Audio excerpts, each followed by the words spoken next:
It's time for the shop report with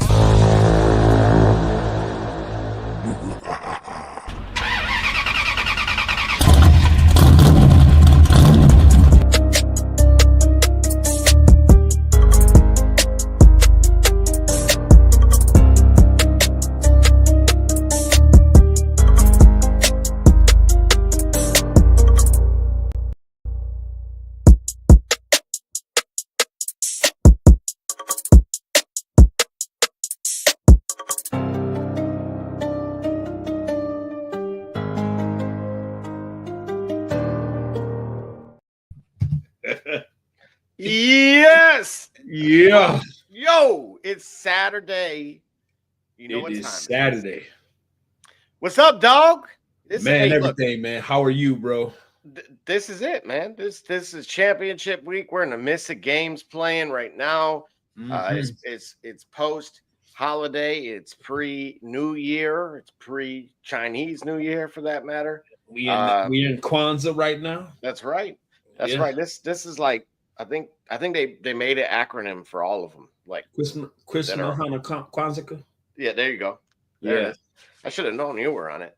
Yeah, for sure. All right. So again, for those that are new to this, we stay true to this.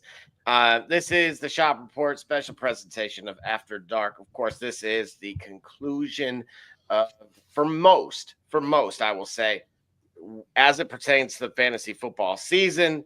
Of course, I am your host, Double J. My guy to my left, your right, is none other than Columbus's own D Gully. Again, man, we're back. We're back, bro. Back in the saddle again, as they say. And if you've been staying tuned behind the scenes from the gorilla position, it looks like we might have some guests. We may have a change coming up, but we'll leave it there for right now. And see what's up. Yeah. Yeah, man. Yeah. So let's get right to it. Hey, I think because of our fantasy sports, our fantasy pick'em sit starts primarily on almost exclusively to this point dealt with football. I haven't opened it up. I haven't opened up consideration to basketball. Just because we want to make sure we can make that time commitment. You know what I'm saying? Right. But nonetheless, without it, when we hear on these Saturdays, man, after today, you know what I'm saying? What are you thinking?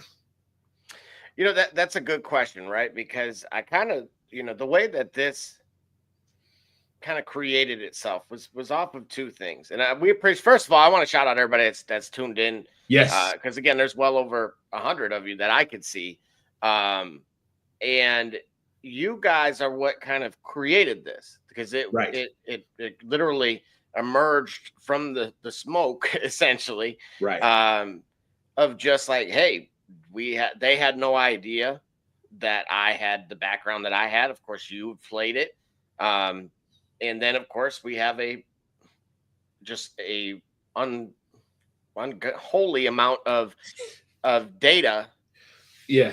And not to mention, of course, we're naturally watching this stuff anyway because of things like the Pick'em League and stuff like that. So like you throw all of that into a blender, and then After Dark kind of emerged because it's less scripted, right? Barbershop Jay has the, that's what makes that show. What's up, Austin? That's what makes that program so great after all this time. Because it's just simple. It works. Yes. Right. This, on the other hand, was meant to be more interactive, to allow for less scripted, maybe a little more attitude era borderline, right? Yeah. Triple H, triple threat era. Ruthless aggression. There you go. And I don't know, you sometimes, it's like, it's not to say that, oh my gosh, there's a insert main event on a Saturday near you, right, that isn't worthy of having an After Dark show. You can't wait to Wednesday to talk about it. Right. Or Monday, and in other cases. Oh wow, I'm looking at that number right now, bro. Yeah. Throw it up. Yeah. Let's just say it's up there. Bet. All right, so we got people. Yeah. All so right. again, Yeah. we look. So definitely want to get my kumbayas out of the way and just say thank you guys for allowing this to become a thing, because obviously it's what we're passionate in amongst many other things as well. Gotcha. And Austin hits us right away with one. Yeah, exactly. No, I love it. Yeah. To a doubtful rolling with Kraft instead of Janu. Kraft from the, of course, Packers. And Austin, it's the last week of essentially their second to last or last week, depending on. So Gully, you may be familiar with this too, that some leagues have they'll only let 4 teams in, and so they'll have them play back to back. Oh yeah. So you'll have 2 weeks worth of you have 2 weeks worth of numbers. So check this out. I'm going to Green Bay right now. This is as of last week. Kraft had a 24% conversion rate in terms of red zone targets. Yeah. From inside the 20. Inside the 10, 15%. But basically, if they're throwing to that dude inside of the 20, there's about a 55% chance he catches a touchdown. That's what, dude, I'm telling. Look, I've been going through this all day. Please, Marvin Harrison, catch a touchdown. Yeah. That's all I'm gonna say. Just dude. Oh, Chase Brown, you're through with me, bro. You're through with me. I've never been more vindictive in my life, and had to make sure that my tongue didn't cut some things because it was the sharpest. Why? What did Chase Brown do for you, man? Well, it's what Brown didn't do for me in this case. Dog, he needed to score a touchdown, right? Yeah. Yoshi Voss got my 3 catches. This is all it was. It was 3 catches from Yoshi Voss. Yeah. Plus money. Yeah. And Chase Brown, anytime touchdown. We're in the fourth quarter. All right, they've been inside the 5 multiple times. Right. Don't get me wrong. I got T. Higgins on my team. Right. Also, Gully, that number is not doubled.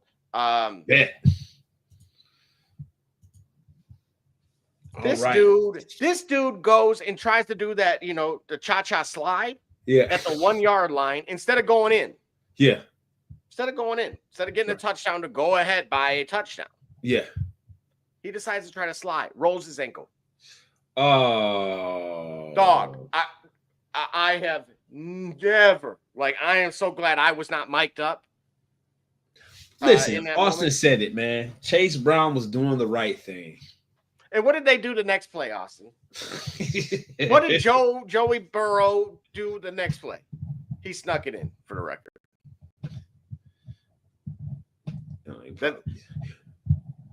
If he would have, but this is why sometimes you can't overthink this, right? This is not that player that slid, when he broke free. I can't remember. Maybe it was Shady McCoy or something a while back. But the more I thought about it, the more I've said this. The way it actually worked out. So in credit to Burrow is because of the injury, it would have ran time off the clock, which is kind of weird to me, but I think it forced Cincinnati to use their last time out. Yeah. So instead of being able to run the clock down, they didn't really have a choice. And they were like, well, now there's too much time. So we're just going to walk it in. Denver ended up coming back scoring. And then they went in overtime, and then they threw to Higgins again for his 3rd touchdown of the night. Right. So don't get me wrong. I'm going to win 3rd place in one league because of that, just off Higgins alone. Yep. But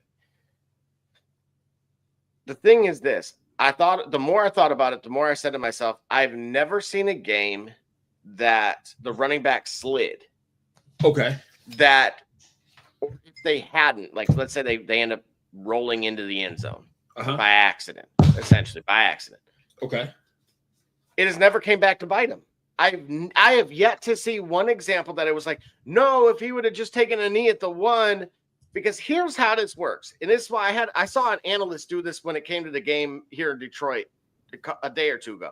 They were like, they were a point away from tying it and it would have went to overtime, right? And ultimately did. He goes, I don't agree with this. I think you go for 2 here. And I'm like, why? Why would you go for 2 here when you just had to scratch and claw your way back into the game? And here was the more analytical reason why. If you go for it and do not convert, game's over. You lose. Right.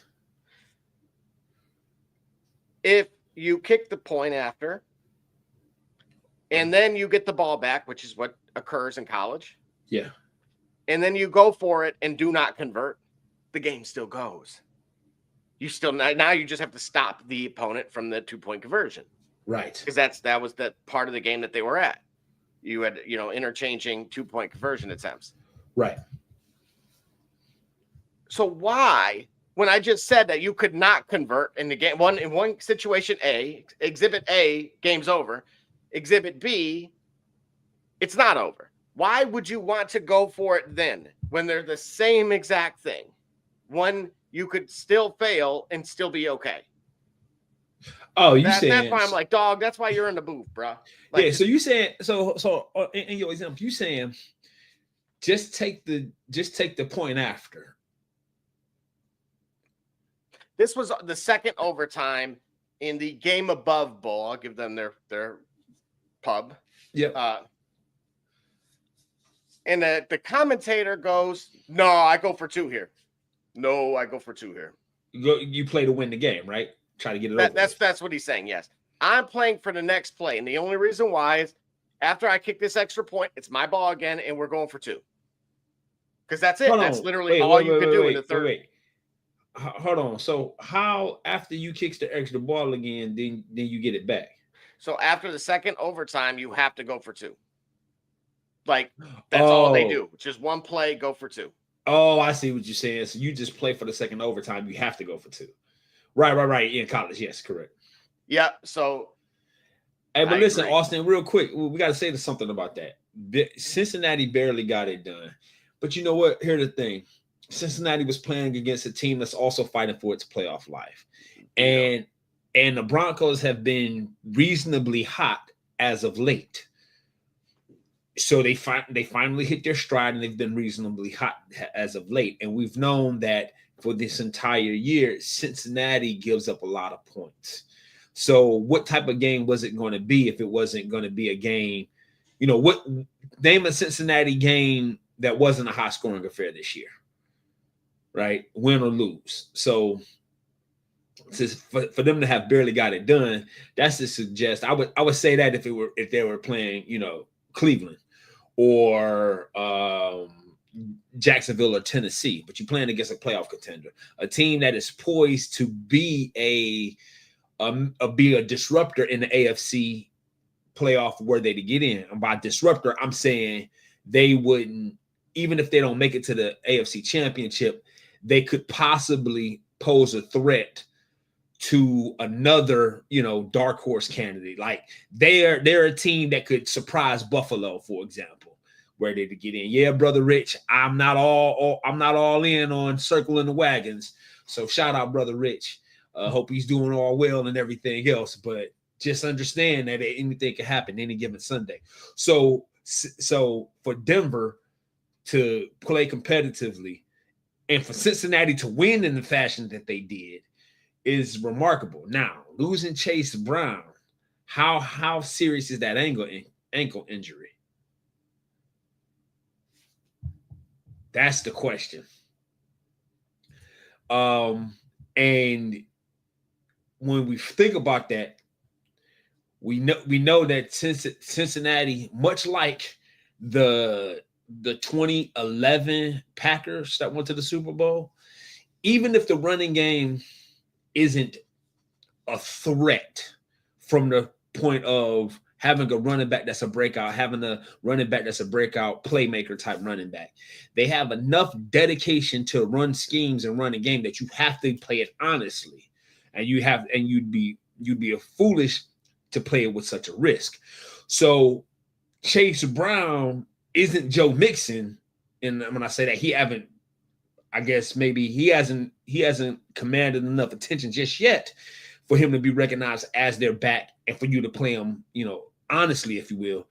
But they do, and they commit enough to the run, and they commit enough to the running back that you have to play it honestly, giving Cincinnati a much more dangerous passing attack because you got Joe Burrow at quarterback and you have the weapons in the receiving core. You got to play the running backs honestly. That being said, with Chase Brown being injured, how does that affect them if they were to get into the playoffs? Well, how does that affect them winning next week, knowing that they need next week and some other things to happen in order to get in? And then beyond week 18, what could they do in the playoffs? That's the question. Well, I told you don't want my answer right now. I don't want nothing to do with that guy.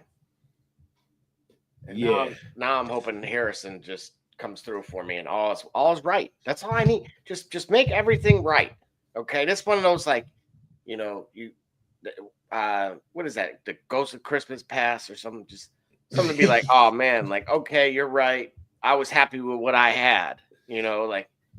Oh, let's just do that and then move on. Try and call it a day. I do agree with that. Cincinnati would be the worst case scenario for the Bills. He's saying right. Cincinnati getting in, Cincinnati going to Buffalo. They're not afraid of that. The same group that went and beat them. Right. Remember that's the only team to beat Patrick Mahomes recently, in the playoffs. The Cincinnati Bengals. Yes, that's true. Outside of again the NFC side, but from the AFC. No. Seriously, right. The most recent playoff loss they had was Cincinnati, and that's already we're approaching its third season, right? We 3 seasons removed from that. So certainly, if they prepare for Cincinnati with their defensive liabilities that we might, call it defensive liability all you want. I mean, the numbers would suggest that because you gotta keep scoring. The playoffs are the playoffs, and I think teams may be clutching that scenario where there's we could buckle down, right? We know that we can't allow certain things to happen in the regular season. Certain things that we allowed in the regular season can't happen in the postseason.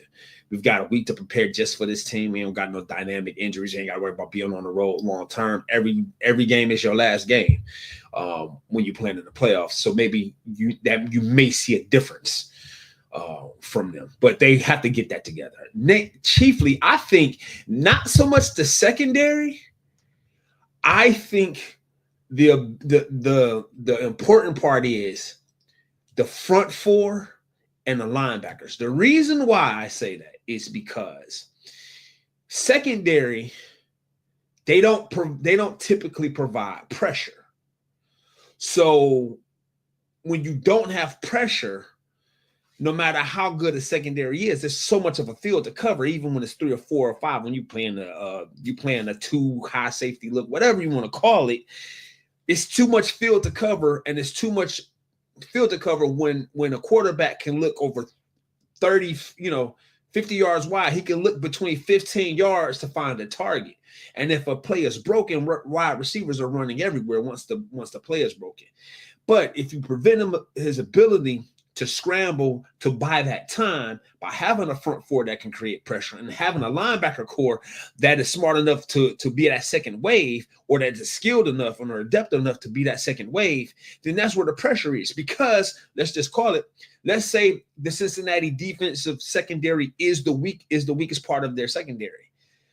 We can't expect them to become the strongest in a week, but what we can do, what will make more sense, is we figure out ways and schemes that the line and the linebacker core can be more of a help to buy the secondary more time to kind of recover, or necessarily buy them more time for them to recover, but create less time for Patrick Mahomes and a dynamic offense, or Lamar Jackson and Derrick Henry and a dynamic offense to be able to make decisions.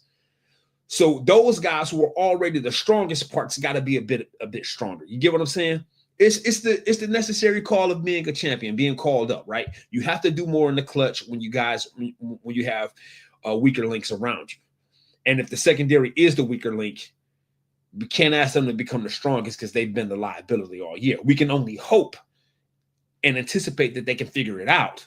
But the champions that rise to the occasion. I mean, think about it, right? Why do we know Patrick Mahomes? Because as great as he is in the regular season, he's even greater in the clutch, right? Stat Pafford, if you will. As great as he is in the regular season, in the playoff moments, he's even greater. They rise. Champions rise, right? Signature players make signature plays and signature moments and signature games, right? We've heard that before. So Cincinnati to figure it out.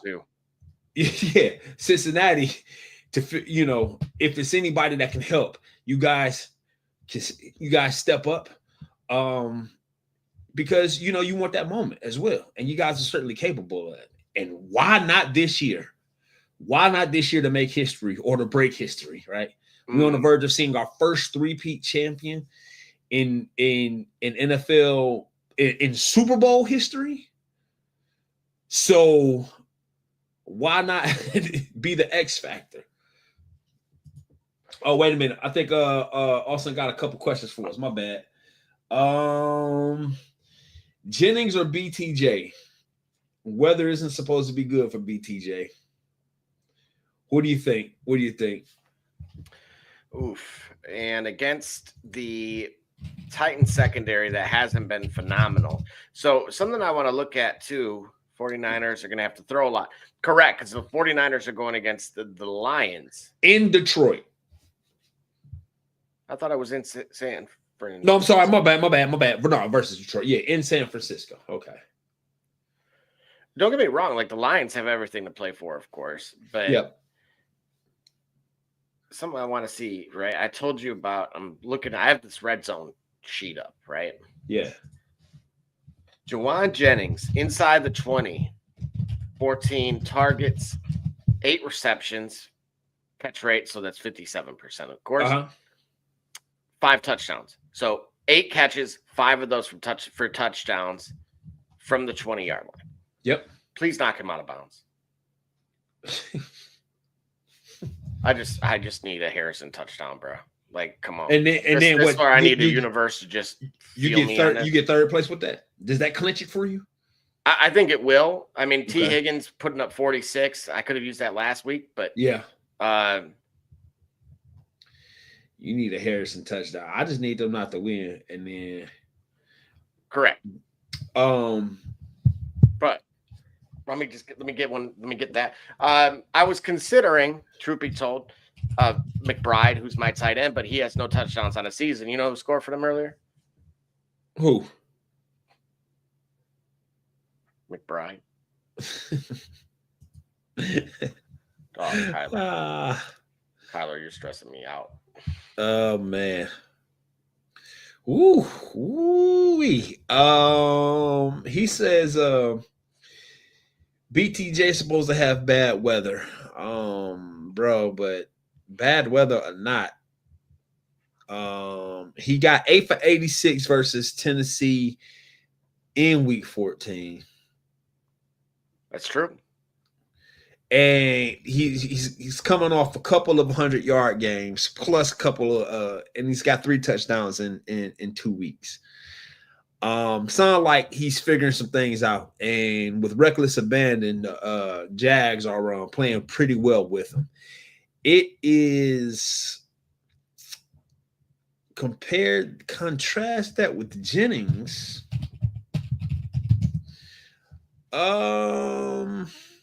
San Francisco's gonna have to throw a lot, right? I just need one Harrison touchdown. Look, dude, I'll cash app you. Like, just work with me on this. And I'm down. I'm gonna tell you, I kicked a field goal, so I'm sick. Of course, I think BTJ is your bigger play here. Recognizing that that San Francisco is going to have to throw a lot. They're playing against Detroit. They are at home. San Francisco is at home. Mm-hmm. I still think that BTJ is your better play. He's definitely a top 10 on this side. Jawan Jennings is number 17 for me, but now Jawan Jennings, he is due to crack one open though. I mean, because he hasn't had a 70-yard game since week 14, and but the problem is, man, they're going against the Detroit, bro. Detroit's defense. What are they looking like versus the secondary? What is the secondary of Detroit looking like? Let's take a look here. Because right now, Austin, I'm in camp on BTJ. It's just hard to argue it. You know what I mean? Like that. It would be an upset, though. That's what I'm saying. I'm looking at the scenario, looking at the circumstances. It would be an upset if I were wrong, right? Like we are talking about one of the worst teams in the league, right? Well, two of the worst if you're talking about Tennessee and Jacksonville, right? But that's where I think the game, right? What do we think of? Okay, why are the Jags so bad? Is it because defensively they can't get it together? Or is it because offensively they're inept at this point, at this time? You want to know something wild to your point? Mm-hmm. Since week 10, once we started kind of keeping stats of Mac Jones running the Jacksonville offense, the offense ranks number 3 in neutral script seconds per snap. They're notably slower when we look at the first half splits. Hey, bro. Hey, listen. I do Excel. Like I've been toying around with Microsoft Excel, mm-hmm. and like formulas and all, like if, what, rank, whatever. What did you just say to me? Neutral what? Stat what? I'm saying what I say. I say time. Think of it like if it were basketball, it's like, okay, how frequently do we take shots? Like with this point guard, they're flying, right? It's Magic Johnson. The shots going up, or better yet, that one dude from that coached the Lakers for a minute, and then he went to college and lit it up with like the highest point scoring team ever in the 80s. I'm trying to remember what his. Oh, dude, that's gonna bother. The guy that got fired. Yes. The one that got fired from Pat Riley. Yes. Oh, give me a moment. I'll remember his name. Jack. No, Jack was before him. He was the assistant to Jack. He was the assistant to Jack, and he's the one that got fired. That immediately preceded. He was like an English teacher. Gotcha. Well, whatever his name is. Okay. All right. So, all right, I got you. All right. Yep. So, okay, his offense clearly gets a shot up every 10 seconds, right? Now we have somebody else that's taking the air out of the ball. They're not shooting until the final 10 seconds of a shot clock. So you're talking about less possessions per game. Paul Westhead, look at that. Mega nail. Wow. Somebody's been watching HBO Max because that's the only. Megan, how did you know that? How did you know that, Mrs. Alva? How did you know that? I mean, I think we gave a pretty good, like, detailed.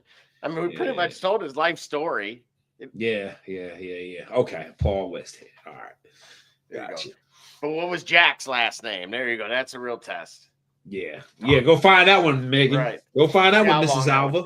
Clock's running. She so come back with it in a minute or less, bro. You on the couch.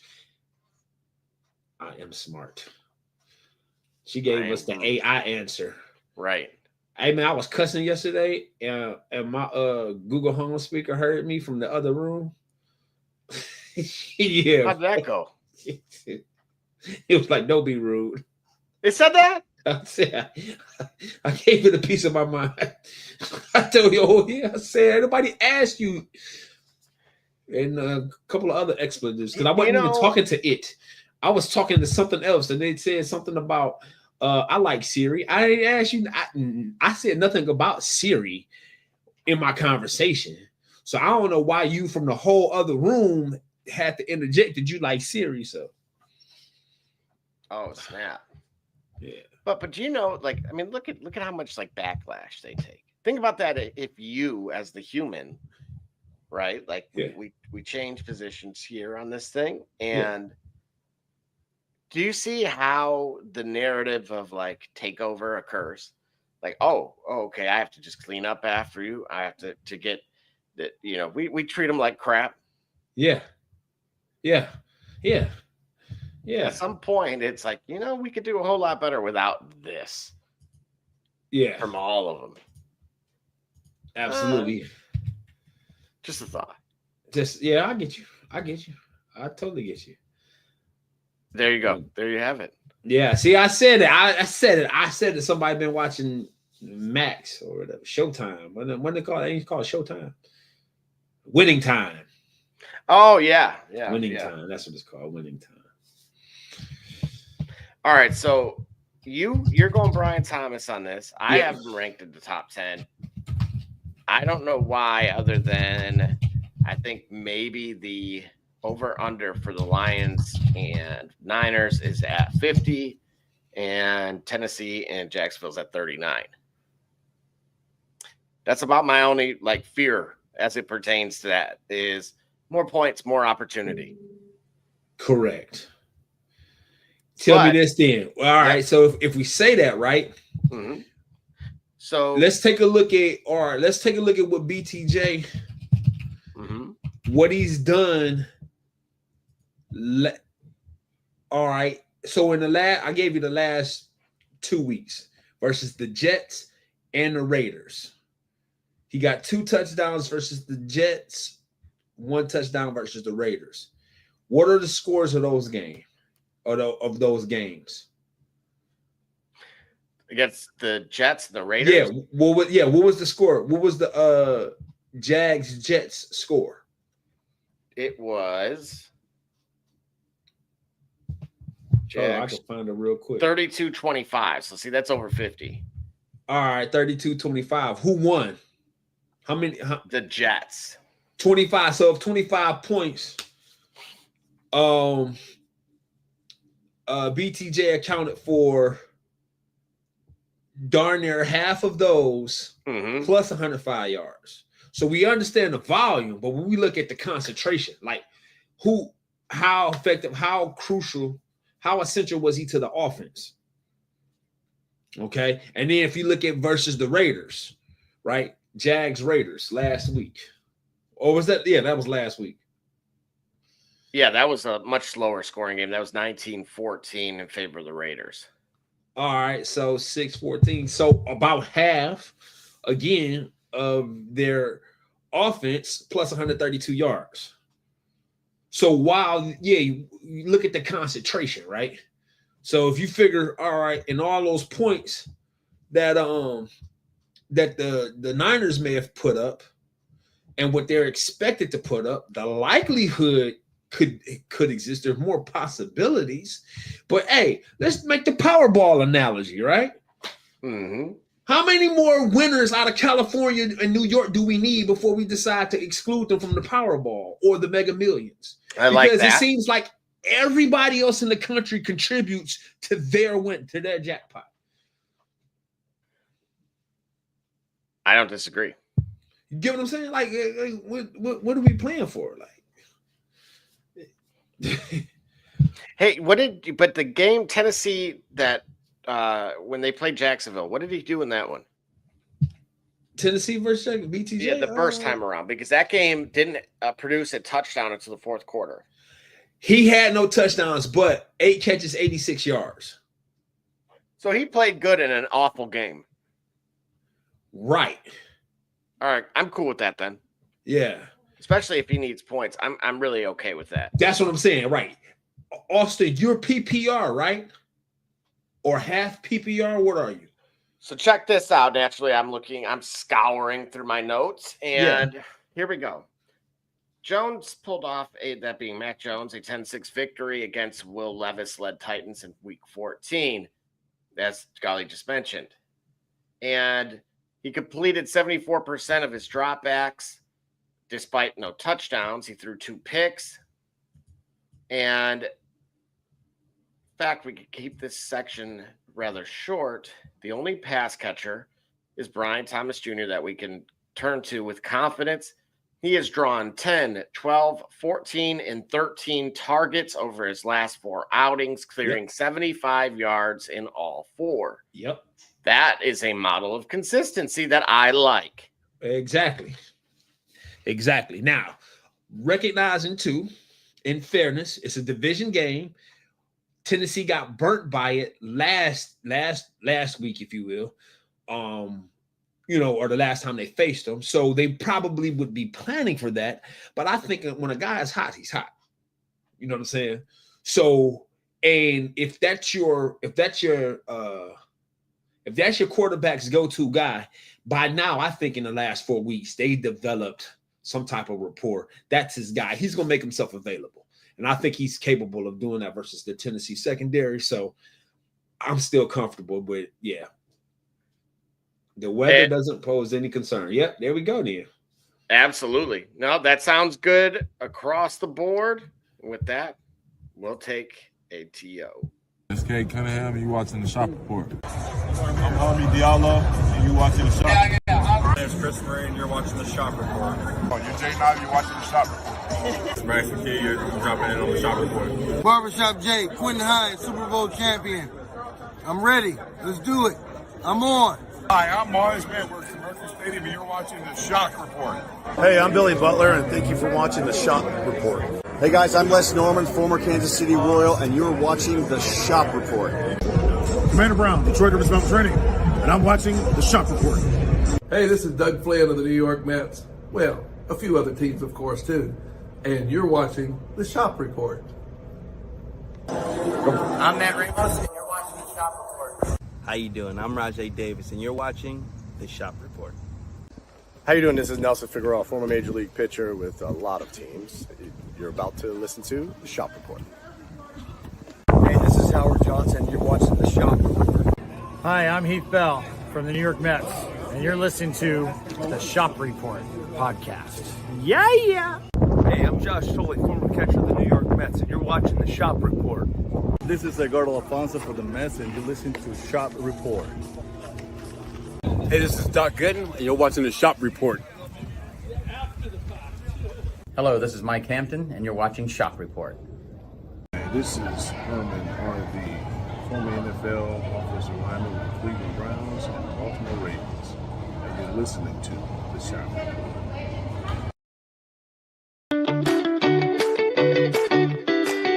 I'm Jordan Gudeman, and I'm the founder and CEO of Eddie G's Cookies.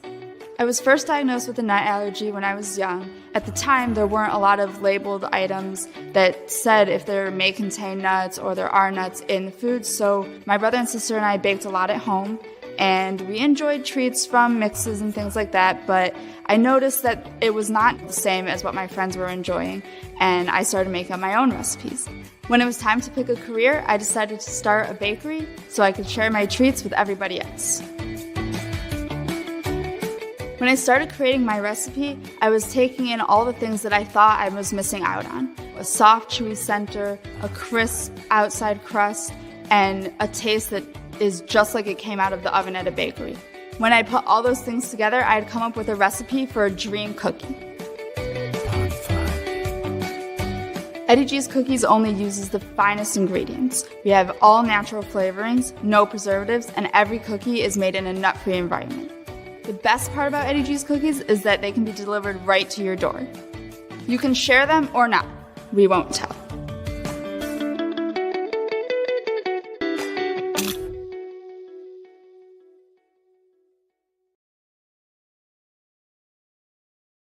Cleaning the cracks on your pavement surfaces can take hours and be torturous on your body. Until now. Bicracky Weed Removal Tool was designed specifically to clean pavement cracks in a fraction of the time, all while standing up. Bicracky's patented design incorporates a two-sided steel blade and is encased by a durable fiberglass shell. Simply use the large end to clean big gaps, then rotate and use the small tip for narrow gaps. Made in the USA, Bicracky eliminates weeds to the root and is environmentally friendly. Bicracky, save your back while you clean your crack.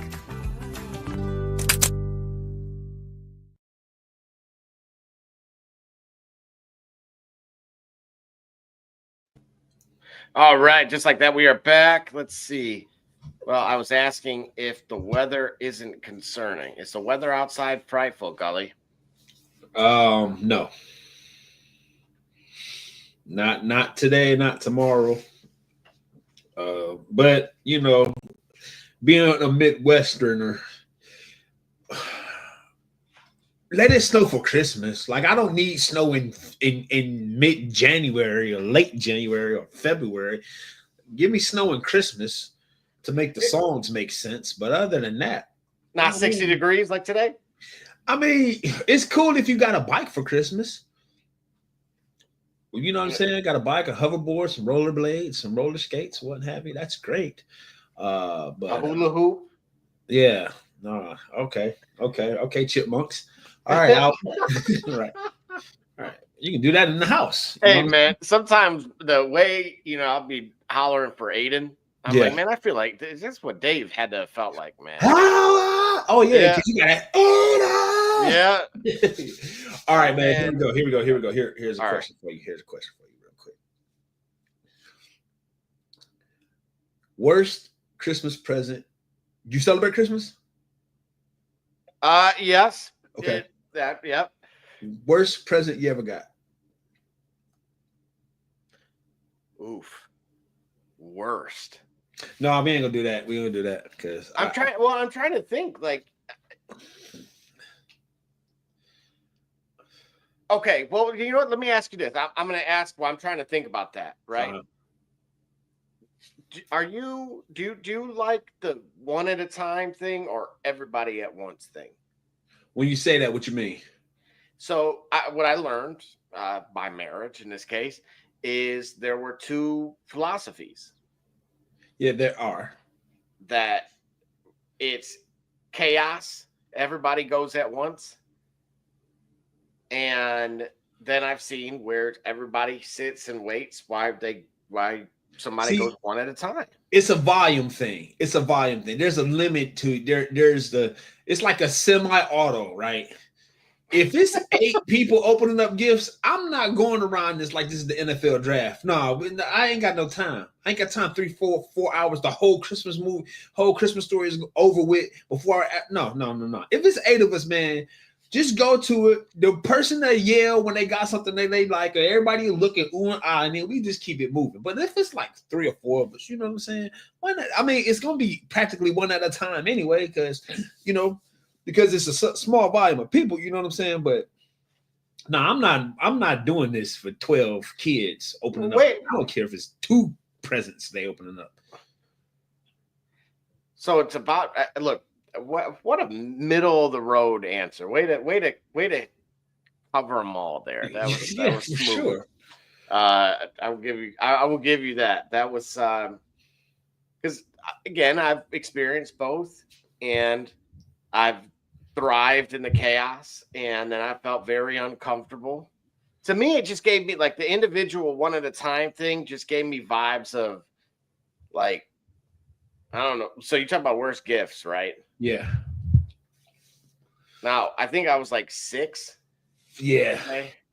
But this was not a Christmas gift. This was a birthday gift.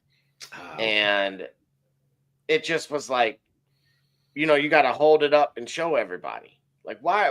I'm so glad we are gone from those days are gone for the most part. But that's what it brings back that trauma for me. Yeah. Because again, you are subjected to whatever it is somebody else has gotten. And their feelings over giving it to you versus your feelings on do I like it or not? Right? Listen, it is the definition of gaslighting. This is it's very uncomfortable. Because Like, if I'm you not get alone. a I trash can't be alone present, and feeling this way. right? If you get a trash present, you have the responsibility of you should be thankful somebody got something for you. People don't get gifts, but it's like, yeah, but understand if you get a gift for somebody, you got to know your target audience, right? The gifter typically is older than you, the recipient. So there are people to ask, well, what does he like? What does he do? Is he going to be useful to him? Okay. That being said, you go. Tell us. What was the gift? You can't say it. You can't say even now. You don't want to hurt No, that. I feel uncomfortable saying it now, especially with this audience. No, all right, never mind. Just know, as a 5 or a 6-year-old, first of all, I cannot imagine subjecting my nieces or nephews to said gift. Okay, I don't know if this is a cultural thing or what. We gotta bring this offline, bro. I gotta know what I gotta know exactly what it is. And it apparently we haven't made enough money yet to insulate you from the backlash. No, I still need to lay on a couch and hash this amongst probably a lot of other things out. Boy. Come to terms with a whole bunch of stuff. All right. And so, yeah, when I get that, I'm like, I get vibes of it because it's like, to your point, you don't know what someone else's budget is. Right. To me, this is what I do for my nieces and nephews. Mm-hmm. Give me a list of what they want, what they have stated they want, that they're going to be hyped for, that I don't need nobody to gaslight nothing. I'm going to give you the gas, just be the flame. There you go. Yeah. When you get this thing. Yeah. And I will do that. But why is it so hard for adults to follow that same direction for other adults? Like if you tell me, look, bro, I got 20 for you. I got a dub. Yeah. That's all best I could do. Yep. I will give you a practical list of things that fit within that. Uh-huh. And we'll be good to go. All right. And I will be just as hyped, right? $20 gas car. $20 to insert business, similar sort of business that I will absolutely be appreciative of and certainly think of you when I utilize it. Got you. But when we start kind of stretching things, I think he might. You've gone too far with me. Possibly. All right. So let me give you the overthinkers. And the overthinkers analysis of it. I like this. Okay. Floor. When I give a gift, I would like for there to be, I would exhaust every avenue at making sure that there's some type of spontaneity to me giving you a gift. So I would appreciate a list, and I might not get the first thing you mentioned. I might go to the second or the third because I would like for it to be some spontaneity to it. And the reason, and in my analysis and my thought is, if I go with the second or third, that means that I listened to everything you had to say, and I wanted to get something that you may not get, because you done told everybody the first thing. Typically, so the likelihood you didn't told everybody the first thing, right? And maybe the second. So maybe the third is something that you thought about, but if in fact you already get the first or the second. So I would like for there to be some spontaneity. That's why I like for that. The other thing is people may not want to list because I think, I wouldn't want to list because I want to preserve that type of spontaneity. So that way, when you get a gift, it's like, oh, okay, you thought about something. So that's where I will overthink it. But as I get older and as I mature, I'm like, hold on, learn to listen to people and what they say. I will listen to people and what they say and the way they express it to me should help me determine how spontaneous I can be with the gift. I shouldn't try to overdo it as if I'm giving a gift for a child, because what's happening is, and like I said, I overthink it, is I'm looking at the adult-child dynamic where the younger they are, the more spontaneous it's going to be anyway, because the child probably got the memory, you know what I'm saying? They have a short memory. They may have said what they like, but they probably said a lot of things. So anything under this wrapping paper is going to be a gift. It's probably something that until the moment that they unwrap it, they probably, they've said it. It could be any number of things because they may have said a lot of things. Now, for adults, they probably are more consistent with what they want. But if they want to be surprised, then they would probably their answer would probably tell me so. So I shouldn't overdo it and risk getting something all the way out the box or getting something that they don't like by trying to be spontaneous. I should probably just give them what they ask for. But how do you know when to be like, how some people will be very direct and say, surprise me, right? Correct. How do you get something for the individual that has everything, right? They may already have it all, and so they may say, surprise. And all right, Austin, I think he's out. So I looked at, just real quick with Austin, I looked at Everbank Stadium. It said it's right now it's 68 degrees. I mean, it's phenomenal. But it said rain tomorrow night. Right. So I guess I could go hourly. Mm-hmm. That's what I'm trying to do here. If it wants to load for me. There we go. We're pretty clear. Oh, I see. Thunderstorms in the morning, and then by noon, it says mostly cloudy with thunderstorms. But it's 71 degrees. 2 o'clock, though, no thunderstorms. So they may delay the game if they have to. Yeah. But otherwise, 2 o'clock, intermediate cloud, 72 degrees. But count on BTJ when that game starts. When it's played, he's going to be a factor. I trust him to be that factor. So good there. But last thing, and then we'll get back to sports here. When it comes to that, if they say surprise me, then it's on me asking questions and on me understanding just who I'm buying for. And I look at what they do. First of all, I look at what they do for a living. And I'm going to find something in accordance to what they do for a living. So what do you want to call it? So, for somebody who sews, it's great to get a new stock of yarn.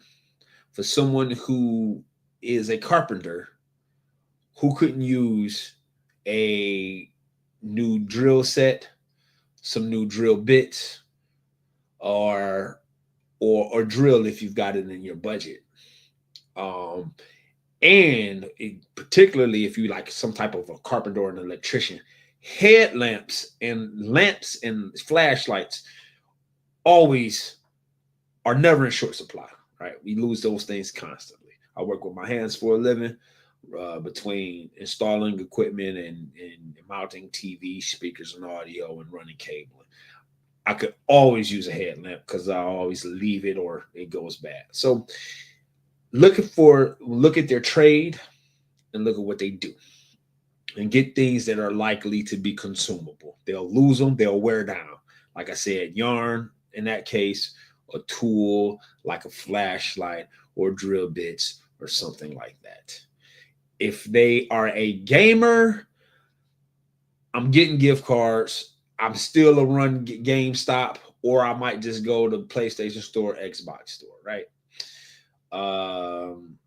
If there are none of those, I try to avoid just giving them cash if I can, Because then that just seems like that's where I'm just exhausted, right? If I just give cash, it's like, man, I've tried everything and I don't want to get it wrong, and everybody can appreciate a few dollars, right? That's what I did for my grandmother for Christmas this year. I know that she, in her case, she could use the cash. So, right. In my case, I knew mine seems to enjoy HSN or QVC and went gift card for that. Oh, by the way, Gary V, and we've talked about this. Mm-hmm. Yeah. So that's something we need to. I need to make sure we're gonna make some things differently in the next year and going forward. But yeah, man. But getting back to the sports, man. Anybody out there that got any questions? Sit, start, trade, waiver wires. Though you're in the playoffs or whatnot. Let me see. What are you thinking? I tell you what, though. I think you had sent some stuff to me. I started looking at it. You want to refresh or recap some of the I want to say you sent me some information that was like in the AEW vein in the last couple man. of days. Yeah. Oh, you want my to goodness. bring that up? You want to go there? Why not? It's Saturday night. Let's do it. Okay. Yep. So a handful of things. First of all, I want to point out oh man. There's a lot. Okay. Like these were like going to be tough to even put into topics like on a Monday. Yep. So first, AEW. This was breaking news a few days ago. All live programming airing on the WBD. So that is like the Warner Brothers Discovery Networks. Yes. Will also be available to stream on Max and on demand after their live broadcast. So now they're entering the streaming space. AEW, Dynamite, Collision, and Rampage, and all pay-per-view library content through the end of 2024 will be made available on Max on a rolling basis. Pause. On a rolling basis, that means it'll be there for a certain amount of time and then it'll roll off? Yep. Okay, so it won't stay there forever. All right, cool, great. Okay, all right. And then at launch, AEW Dynamite episodes and pay-per-views from the company's inaugural 2019 year will be made available as well. And I'm going to tell you why this is a chess match in a second, but I'm going to finish this, as well as more than 2 months of the most recent AEW programming that aired across WBD's networks. So they're doing a sample. Yeah. And so are you ready for this? Like I said, it is this is how you know we're playing chess, not checkers, folks. Because anything you do, I suppose we can do better. And in the last hour, let's see, it was announced. Here we go. Hang on. I got to find it because this was literally on the fly. I wasn't expecting this. There it is. What was Paul Heyman's thing? There we go.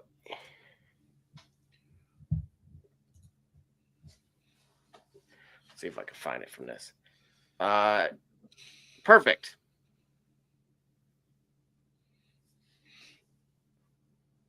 Yay. Okay. I think this is it.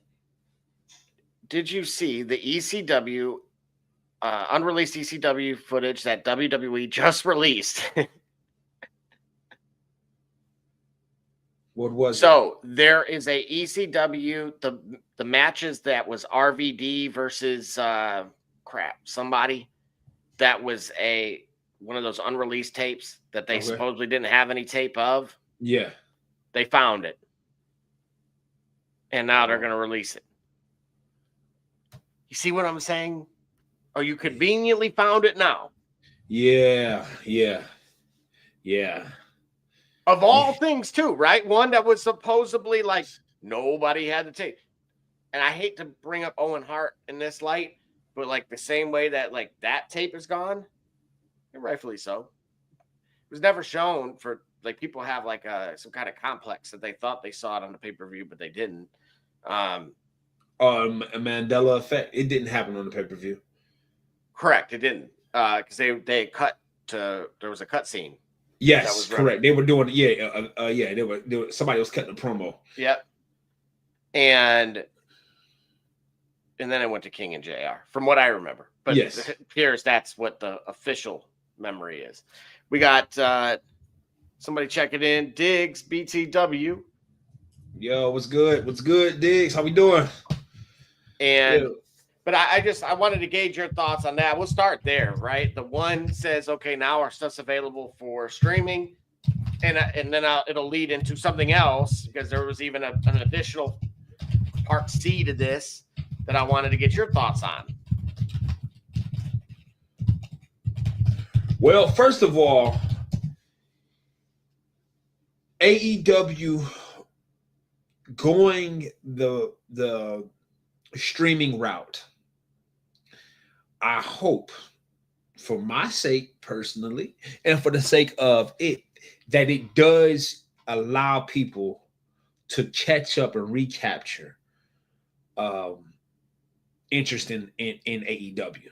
I wanted to do well. I'm just not there. We're long past the moment where when it comes to programming that is not NFL football, where we gotta be there just to watch it, and that's the only time we really can consume it.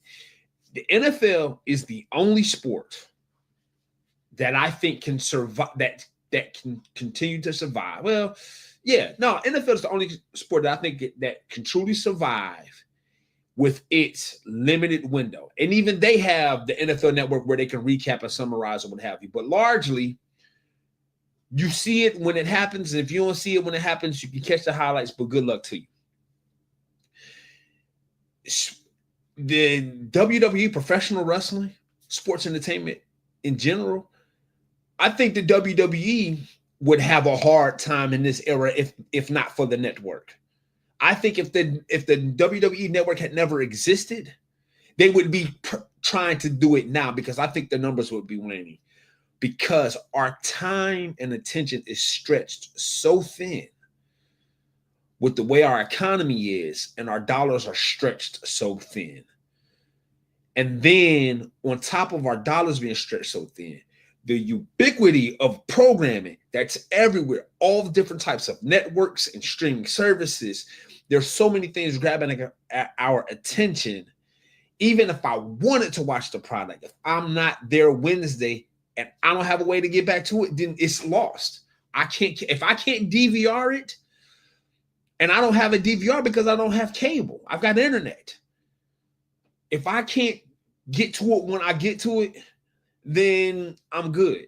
And then I'm not gonna try to catch up to it, right? Peacock does great for me because I watched One Chicago, which is the Chicago shows that come on Wednesdays, and then the Law and Order shows that come on Thursdays. I'm big into those shows, right? Mm-hmm. So, but it's because of Peacock, because where am I usually? I'm usually in some building running cable all hours of the day. So I don't have time to catch it up in the moment. AEW, I think, suffered immensely from that problem because they're not a big network, and the only time to watch it is when it's on, and if it's not on, and once it's over with, it's over with. You know what I mean? You can get some of the highlights from the socials and from the other people, like our program and other programs, perhaps that show highlights and clips and analysis, but that's it. If you want to catch the matchup, you can't. So without it, with AEW going the streaming route, preserving some of their content in a limited basis, I hope the numbers do catch up to make it sustainable, to justify AEW having a subscription type model or attaching themselves to a streaming service the smart way that WWE did by aligning with Peacock, and then also aligning with Netflix. I hope it works for them. I hope they see that this does work for them, and their attention and the viewership and the consumption of the product justifies them continuing to do more of it, because now we can really catch up. Now we can really talk about it, and we can really recap, and we really can go back and see the match again to give it a second opinion. So I'm good with it. Absolutely. So check this out. So it was released today. The Vault is airing the ECW show from June 24th, 2006 from the ECW Arena in Philly. Of course, this is RVD defending the ECW championship against Kurt Angle. Oh. Wait, lost? How did they lose something that they owned already? See, if you had told me that show was from 2000 or 2001, then I would have been like, oh yeah, it is Lost. Nah, they was sitting on that from 2006. By then, ECW had already been part of WWE. How is it Lost? How they lose something? They don't lose nothing. They just sat on it. Set hard on it. Pause. After dark, ladies and gentlemen. Yeah. So oh my gosh, that's just the worst kept secret ever. Now, we, of course, simultaneously, right? This is the same night that would feature AEW's World's End Live, of course, at 8 o'clock. Again, that's headlined by Jon Moxley versus Jay White versus Orange Cassidy versus Hangman Page for the AEW World Championship. So you see what I mean about timing, too? Right. And now that we're into the streaming space, I wanted to kind of bring up something that, like, a lot of people are jumping on, of course, the analyst and commentator Dave Meltzer. Okay. For his status and kind of stance, rather, on streaming versus broadcast views. And basically saying that they're not equal. They essentially, you know what? I wonder if I could find the exact tweet itself. Let's see.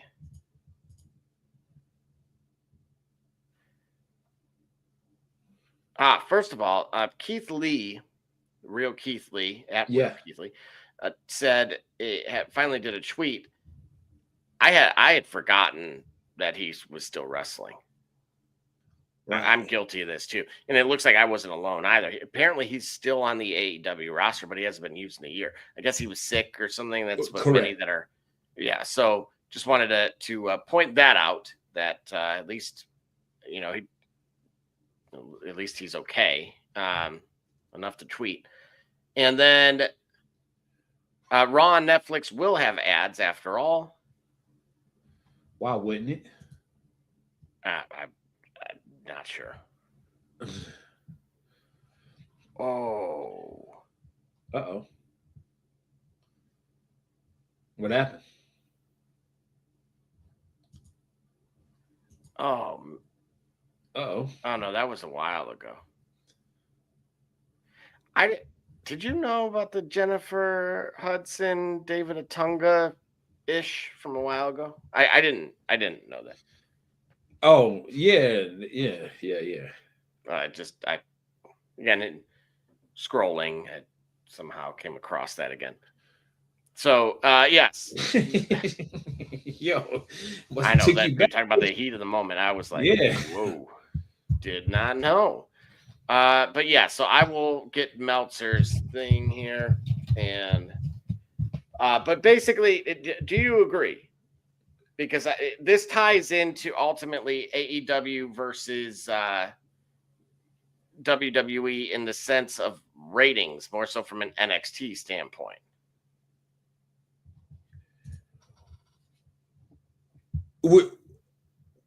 Well, he's saying that the numbers don't equal. See, when Dave Meltzer spits those things out about the numbers, it take me a bit. I got a high learning curve when it comes. There it is. Okay, I got it.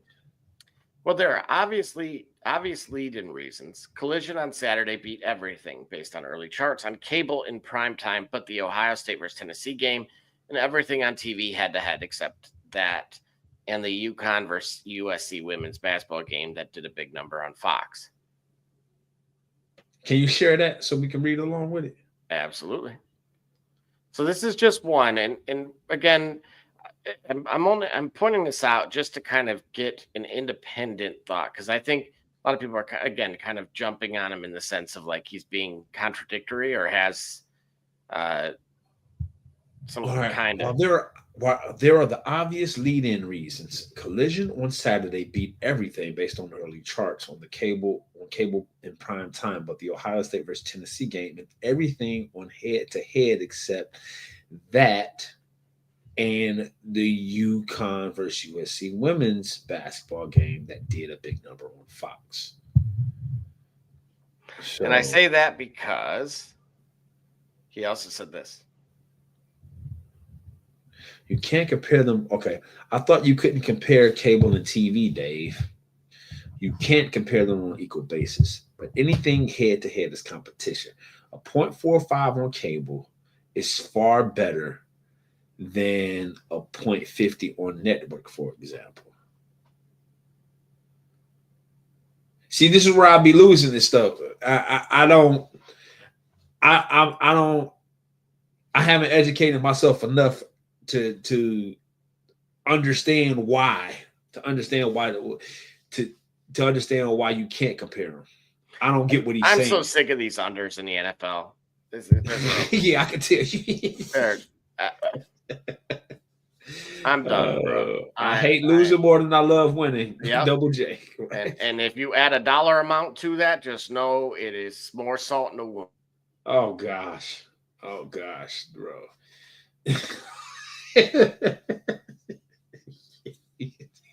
Just know that is where it flirts with nuclear. Oh boy, Mrs. Alva, he needs a hug and some Lucia. Paige and Mrs. Alva. A little bit more than that.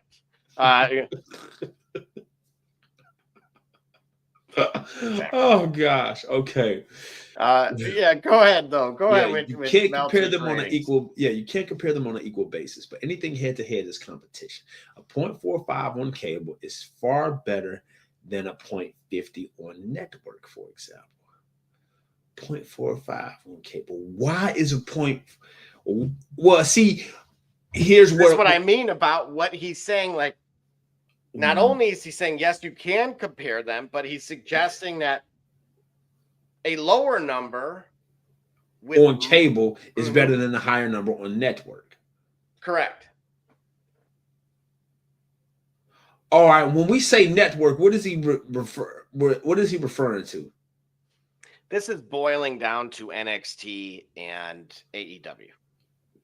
Got it. That's really what this is about. I'm going to go find another one now. Okay. And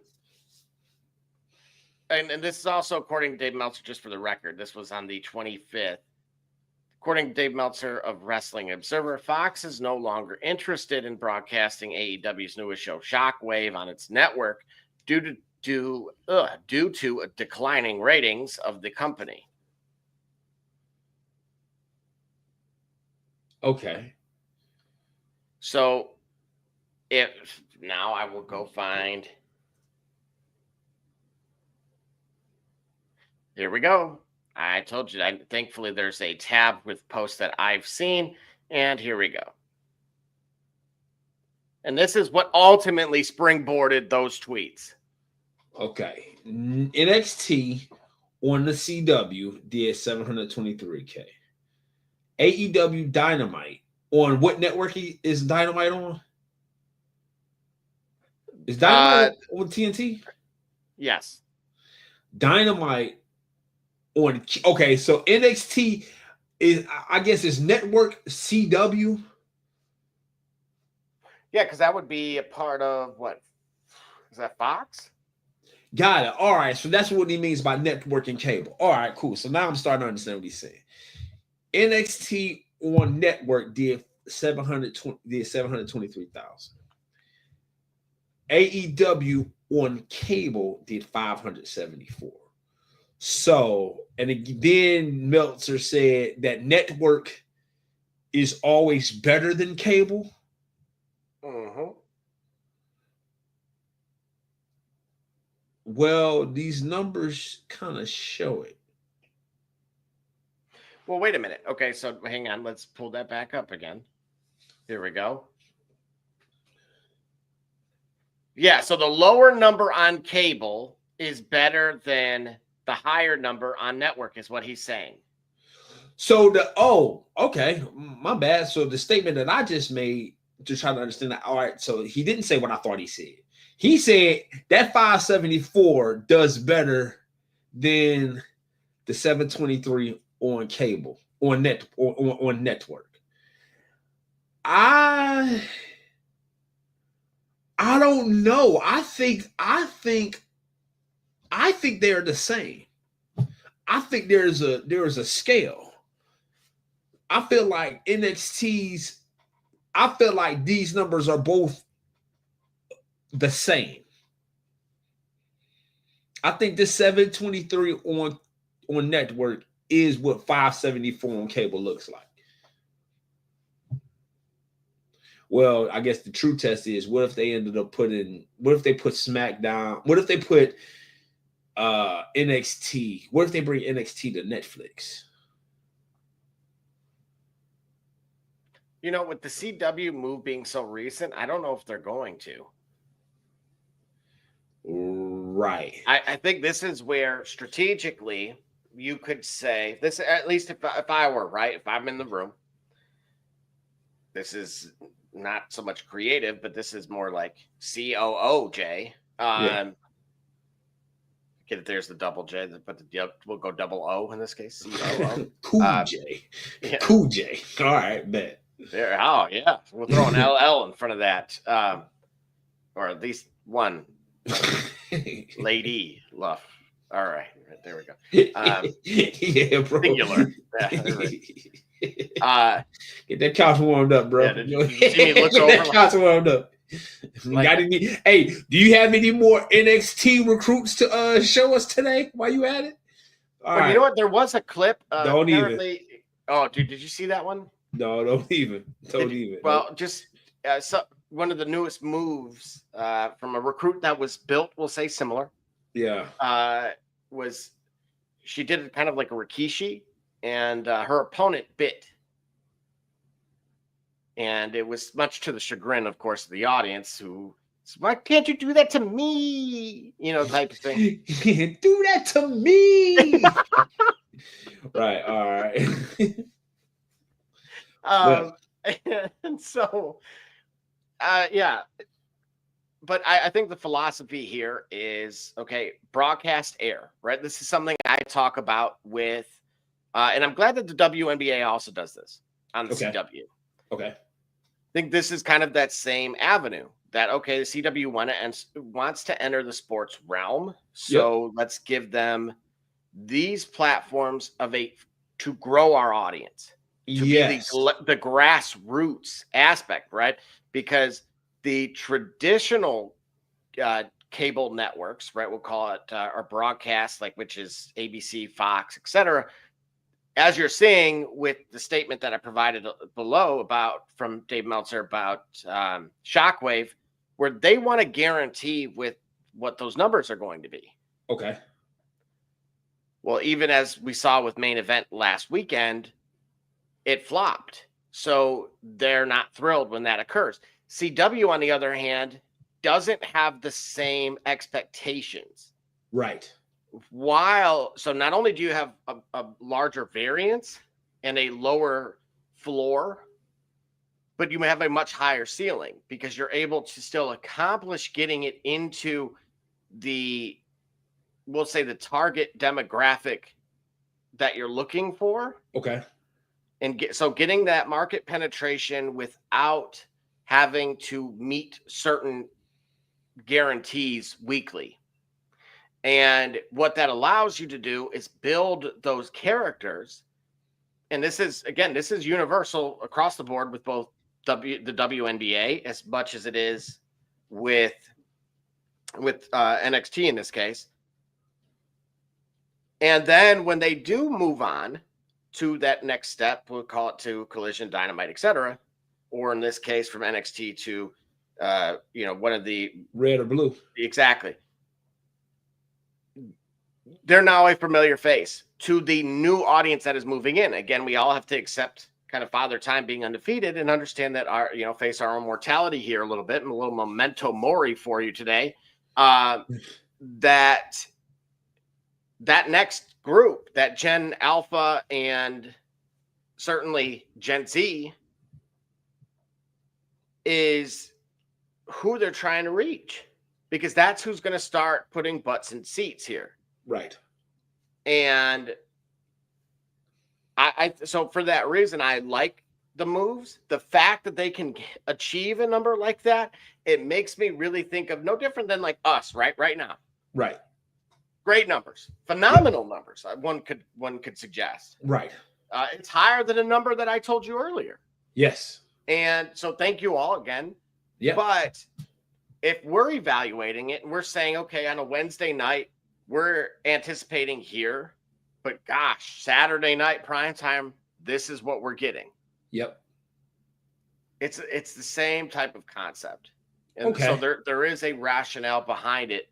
But I do believe, to Meltzer's point, you think of how many people are exposed to it by, we'll talk about it, antenna, the bunny ears, if you will, versus, you have cable cord cutters all over the place. That's where the streaming concept's coming into play.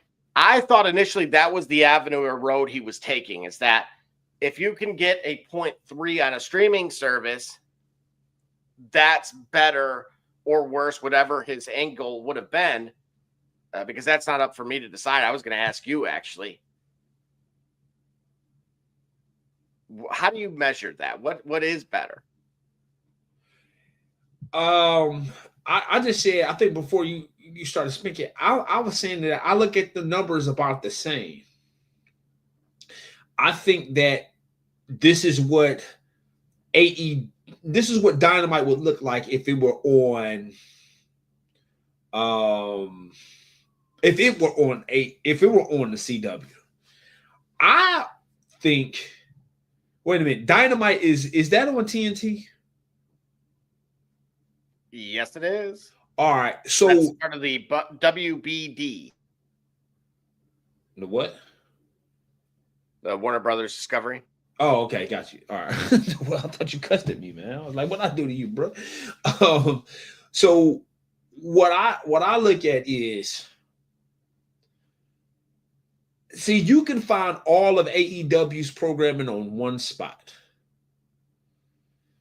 And that is required for AEW right now. NXT, because it's part of a bigger, long-standing brand, it has the ability to be able to be scattered, right? SmackDown is on Fox, right? NXT is on CW. And in 2 weeks now, Raw is going to be on Netflix. Just Raw. I thought SmackDown was too. No, just Raw is going to be on Netflix. I feel like for growth purposes, NXT and NXT talent needs to occasionally show up on the other brands and bring them what? And bring them back to NXT. See, what we saw a few weeks ago when NXT moved to CW, we saw like the Randy Orton and Kevin Owens show up there, so that way people were interested in what have you. But I don't know that works to bring people to watching it, because you know that was only in the meantime. But imagine NXT talent going up to the main roster on the night, wrestling Sheamus, getting a surprise pinfall over Sheamus, and taking that success back to AEW. Right? Taking that success, back to NXT. You see what I'm saying? That's where I think the growth is. I think that CW has to, I don't know who in these negotiations, who's buying and who's selling here, right? When it comes to a developing product such as which is NXT is compared to their other established brands, and then a smaller network such as the CW. Who's the buyer and who's the seller here? Or are these both mutual interest in the spirit of growth? We both need to grow something. We have something we need to grow, and we have something that we need to grow, right? So I feel like maybe CW needs to help with its marketing to grow its numbers. to grow the product that they have, to grow to foster the NXT brand. And what are we looking at here? So this is from about a month ago, right? I'm sorry, maybe quite a while ago now. Ryback saying this is where you need to empower talents and encourage all to grow their social media as much as possible. Talents plug their appearances in the weekly shows. As the show grows, or as they grow, the show grows. I can increase ratings alone if my social media is fixed. And this is where he, of course, is blaming specific individuals about illegal suppression. And we've been down that road before. We don't get very far with it. Yeah. And he believed he could help beat them in a year. And it's been about 6 months or about a year since he said that. So, and here we are. And here's another example. Green, it was my idea. Also, thank you, but keep your flowers. In fact, keep your stars. Definitely keep your cage match ratings. Whoa. The reactions from the live audience tell me everything I need to know about how everything went. Wow.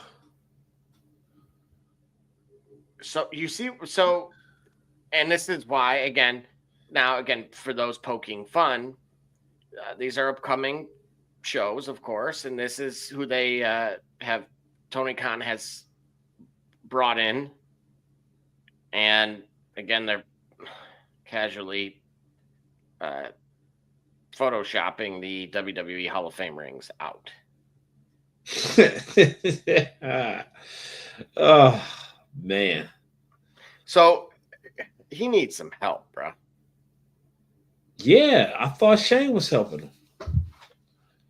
Now it sounds like that may or may not be happening, and I don't remember exactly what happened. I think the Fox fallout might have had something to do with it.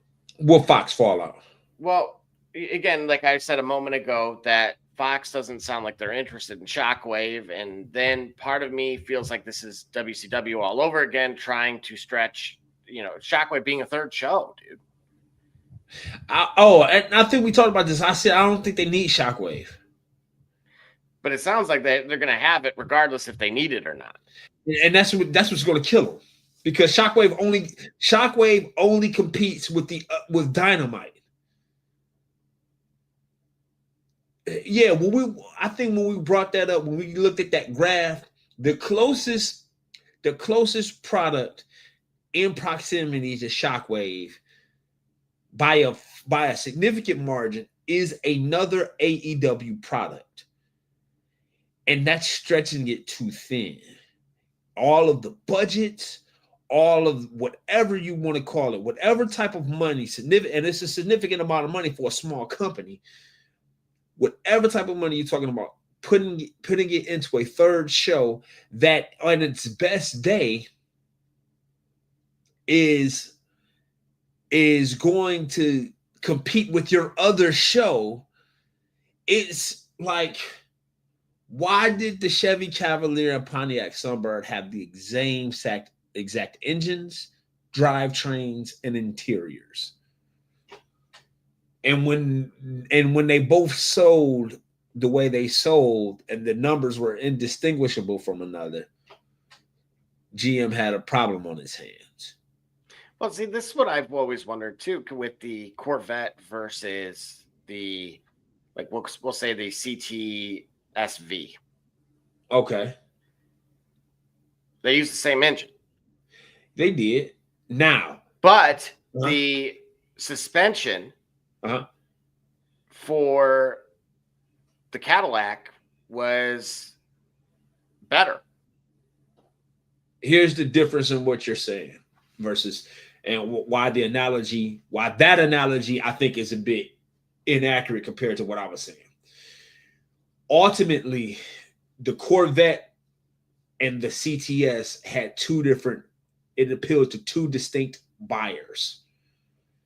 There was the sports enthusiast, and then there was the luxury enthusiast. Both of them, when you're talking about those cars, both of those cars were targeted at buyers who would spend the money for them. You got a performance car and a luxury car. You got to have money to play. when I compare a Cavalier to a Sunbird or a Cavalier to a Sunfire, these are cars that are on a lower pay scale. They were cheaper, more affordable, and they both were trying to take attention away from the Honda Civic and the Toyota Corolla. And so you had a volume buyers for the Honda Civic, for the Chevy Cavalier, volume buyers for the Pontiac Sunfire, and collectively they were in each other's way because the numbers didn't match up to a Honda Civic or Toyota Corolla. In which case, when we talk about AEW's third show, it's only competing with AEW's second show. It's nowhere near touching what NXT is doing. And if you did not have the money for that show, how much more in talent, attention, and resources could you put into promoting the two shows you have to make those better products for them to stand out, for you to be able to build up? You don't have the cachet. You don't have the cachet to support a third show. And it's just, and again, it's just showing. Because now big networks are saying, "Wait, we don't need this. Why we don't need a third show? We don't need you. Give me the two. I'm fine with the two, but you telling me to get that? I need to get this third show. Like I'm out. I'm Damon John on Shark Tank. Your product really is good, but you know what? You got too much stuff going on. I'm out."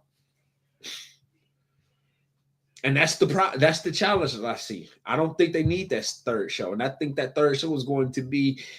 I think that third show is an anchor that's going to swallow them up if they're not careful. What we do know is, of course, what makes AEW different than WCW was the bank accounts. Well, when? At which time? Well, when WCW, again, there were a lot of compounding things that fractured them.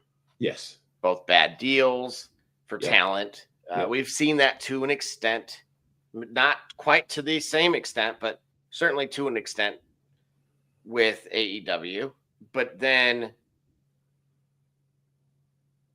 when the merger occurred with Turner and AOL, they started offloading a lot of the books on to WCW's programming under their budget. And then, of course, they made them do two shows with one budget, so they could only do so much. So that obviously is why Bischoff's hair turned gray. Literally. I mean, it had to be. I felt terrible for him the more I learned about that. Yeah. Because you can just imagine having to live. That's your reality. Right. And so, again, interesting concept. But Tony doesn't have that issue necessarily, but he's almost creating it. Yes.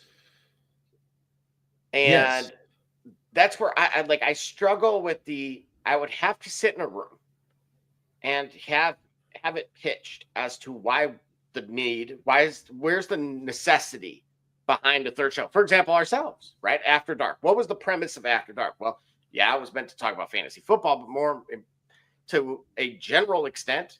Once again, it was meant to be able to have a little bit more engagement that could go greater than what I would say your traditional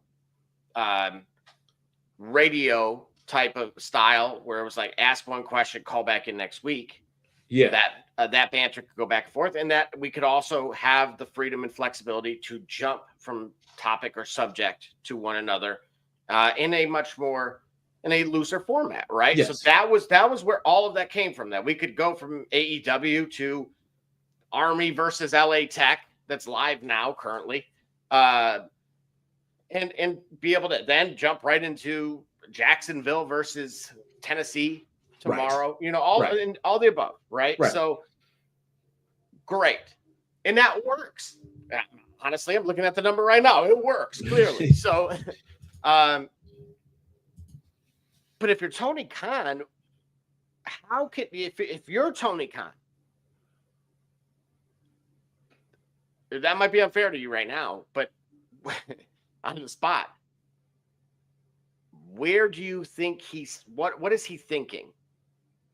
Like, what can't he do? What does he feel like he's creatively limited on that requires a third show? I don't think he thinks he's creatively limited. I don't think he realizes. I don't think he realizes the challenges that he has with this third show. I think he views the challenges as separate from what they are. I'm saying it's a budget and quality control thing. That's the problem with this. And it is actually, in my opinion, I think it's handicapping the entire brand. He might think of it as, well, we brand new, just give it time. Right? Yeah, that's what I think. I don't think he sees it as a problem. We just need to establish, we need to get out there more. We just need to get more attention, more awareness. That's what I think. Versus taking the 2 shows, making them work, doing the pay-per-views, and then just hammering social media with the excess time and energy. So the way that After Dark works, of course, too, is this leads into an interesting segue that is tied together. Okay. Because we just had the Christmas Day games. Yep. For the NBA. Yep. That, of course, prompted Barbershop Jay. I knew he was going to see it. I didn't have to post it. I knew he was going to see it, and I knew he was going to be all over it. Talking about what's the name's comment? Or what you talking all about? Of them. That's the funniest part. I knew, like, I laughed a little bit when he ultimately, when he'll post something that I had seen. Yeah. And I'm like, I know this dude's going to see this. And I know it's going to get him fired up. Yeah. So here's what I have for us. Okay. This comes straight from Barbershop Jay. And once again, it's ratings related. Imagine that. Yep. So here you have it, folks. Right here. NFL and NBA viewership numbers for the Christmas games. NFL on Netflix. Yep. Behind the paywall. Yep. 24 million. Right. This is not like, we're also counting insert a free streaming app that I'm not going to give you in order for my own gain. Right. And then so no, this is just those behind the paywall. 24 million for Chiefs Steelers, 24.3 million for Ravens Texans. Right. Now, the NBA.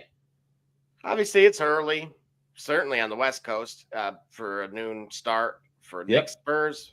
4.9 million, 5.1 for the game that followed, 4.3. So there's even more of a tip. And then 7.7 for Lakers Warriors. And of course, that prompted LeBron to say that this is our day. Somebody told him to say that.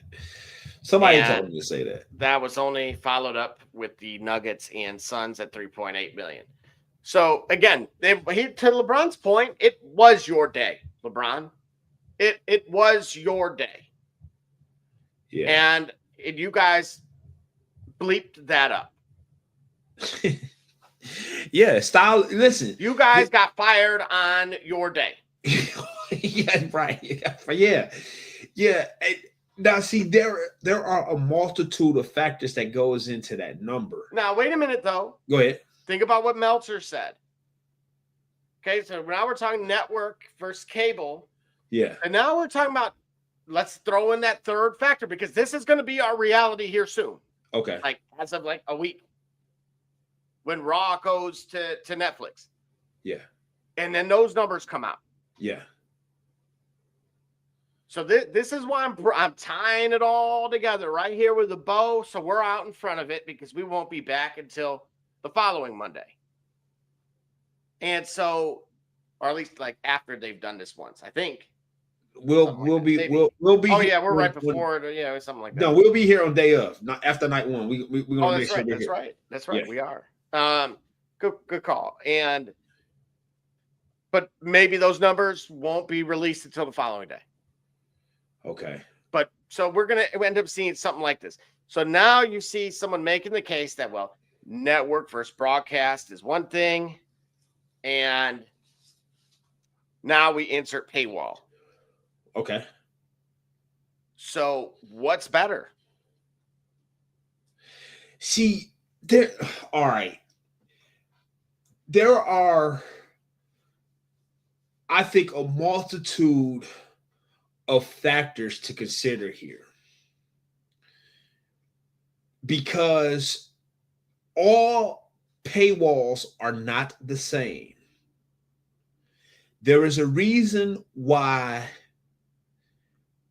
Netflix got WWE and WWE didn't move to Paramount Plus, or they didn't decide to put WWE on Peacock where the WWE network already existed. Now, as I understand, real quick sidebar, if I understand correctly, with the move to Netflix, doesn't the WWE network effectively also move to Netflix? Correct. That goes to Peacock. Right. Currently, it's on Peacock, but as of January 6th or whatnot, once Raw is there, the WWE network is now part of Netflix, right? Correct. Yes. All right. So I wonder how much, or if there was any interest in Paramount Plus acquiring the WWE network, and maybe the number, maybe the amount wasn't high enough. Maybe the bid wasn't high enough, and so the WWE took Netflix's bid, or maybe Netflix took WWE's bid. I don't know how it goes. However it goes, understand that Netflix is the biggest. If I understand correctly, Netflix is the biggest. If it's not the biggest by number, it's certainly the most well-known and established paywall streaming service that there is in the market today. People know Netflix even if they don't have it. People understand how Netflix works even if they don't subscribe to it. Netflix is the thing. Netflix is the Apple of the streaming space, right? Apple TV in my opinion, can't hold a candle to Netflix. Netflix is what it is, right? Netflix is the Band-Aid, if you will. Band-Aids are adhesive bandages. Netflix is the streaming service named by which you know. All right, I say all that to say this.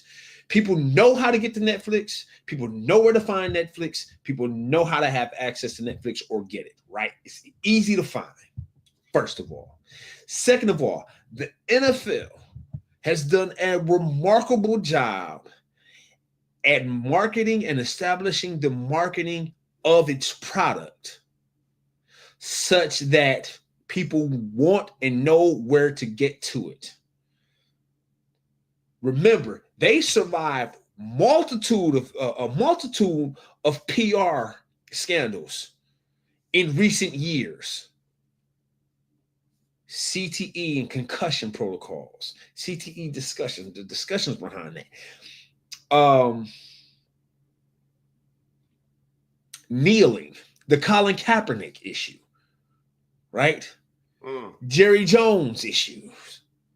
They survived plenty of PR scandals. Similar scandals have affected the NBA, have made their ways to the NBA doorstep, and NBA hasn't quite successfully navigated those things. So brand recognition, brand support are heavily in the NFL's favor and heavily in Netflix's favor. These are the reasons why NFL on Netflix was an easy thing to fit, was an easy thing to see. Actually, it made things much simpler because I'm going to tell you something. How did you catch all those 5 games if you're a basketball fan? How many networks did you have to jump through? Back. I mean, but again, how many networks did you have to jump through? Were they all on TNT? I'll be honest with CBS? You, as someone that has had to watch like Paramount Plus for, we'll say unfortunately, I watch a lot of soccer for profitability reasons. It is a struggle to try to change the channel to get within like Paramount Plus to go to another game. Exactly. I hate it. I absolutely hate it. Because you navigated through an app and you got to back, and then maybe it's not even on that app. Then you got to go to another one, right? Who carries the Cavs games right now? Bally Sport. Right, no, wait a minute. Bally's don't exist, right? Or no, Bally's No, is it's gone. FanDuel now. FanDuel carries the Cavs games. ABC carries. No. Like you see all of the, I'm not dealing. Listen, I got kids opening up gifts on Christmas. I got a plate that's in the oven. I gotta make stuff. I gotta shovel driveways if it's a snow area. Somebody's backing up their car. Then you want me to go find the game and find batteries to put in the toy. I ain't gotta do all that. Just turn on Netflix. There it is. Hey, it's simple. It was very simple. It's simple to feel find. like look, if there were, but that's the thing, right? We haven't had it where those two games were back to back, sure. Yep. But so were all the NBA games, albeit they were on a different network. Yeah. At different times.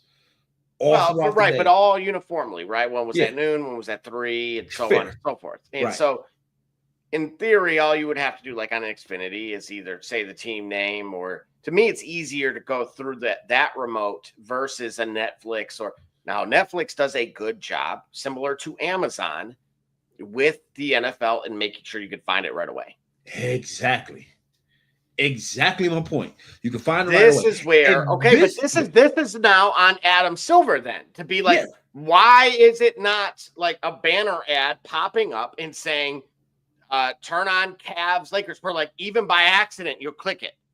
Right. Like just hypothetically, just there is the ability to do more. And this is where I feel like the NBA is lagging behind in a multitude of ways. And first and foremost, it starts with creativity. Look, every other generation, we saw a casual passing of the torch. And whether it was a true handoff, like we saw between the Showtime Lakers and the Celtics, and then you had a crash of the party. But certainly you had it with Dr. J, kind of in those 76ers teams, kind of handing it over to those guys. Yep. Then, of course, we saw like the Bad Boy Pistons crash the party. Yep. And then they, did that to Michael. Yep. And so again, but the torch went with it. Yep. And then after that was the Lakers and then the Spurs. Okay, well, come on, LeBron. No. Well, let's be fair. No. BS, dude. Let's be fair. No. This is the problem with it. He didn't, as much credit as his fans want to take for what he's done and the milestones, and then he hasn't done the one thing that they're all supposed to do in order to grow the game. What was he supposed to do? Okay, so who is more at fault? This is like Cody Rhodes is champion right now. Cody Rhodes is champion. Yo, he's not even here. How did this become? No, he's catching. You would think he's catching strays, and I'm going to tell you why. I'm the biggest LeBron. Listen, I do not ever want to host a show or the Shop Report ever in my life because somehow I'm gonna end up becoming LeBron James. I don't like dude. I know, but whoever hosts a show. Man, listen. He somehow he finds a way to be the problem. Listen, go to the PSN, find it the way that like Bungie.net existed, and GQ Mac would be there in Big Team Battle ranked before the reset in the world ranking. So you would see that it's 24 when people weren't 50s. Okay. I think the highest was like 30. I don't think anybody was north of 30 in Big Team Battle because again, it was a war. Hello. Yeah.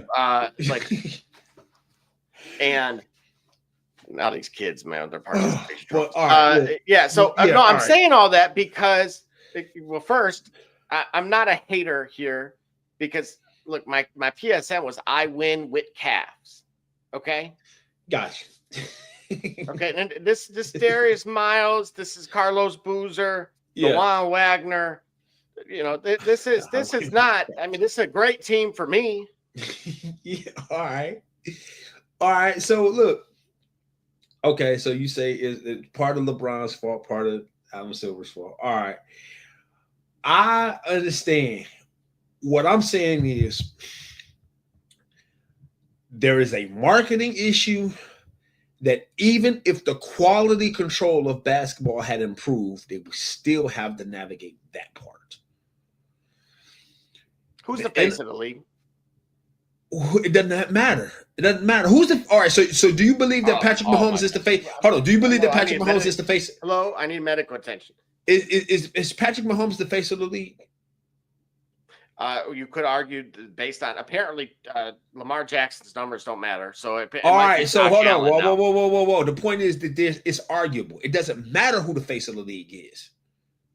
It doesn't matter who the face of the league is, because even in the 80s, was Larry Bird or Magic Johnson the face of the league?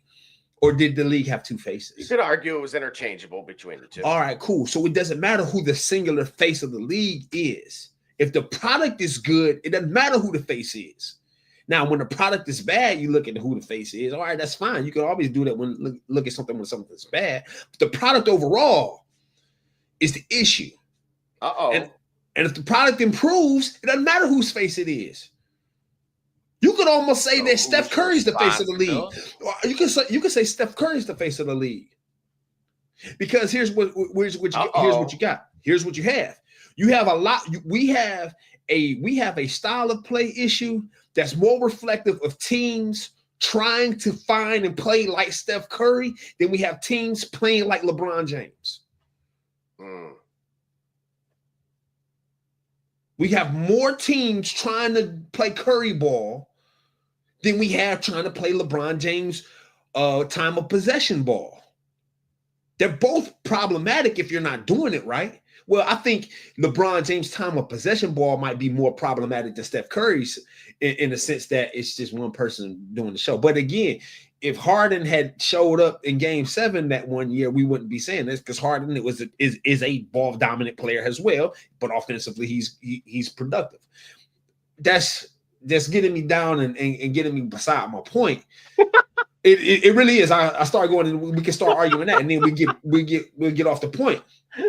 But what I'm saying is, it doesn't matter who the face of the league. There is a quality control problem in basketball that is separate from the marketing and reachability problem of basketball. All right, so let's blame the Migos then.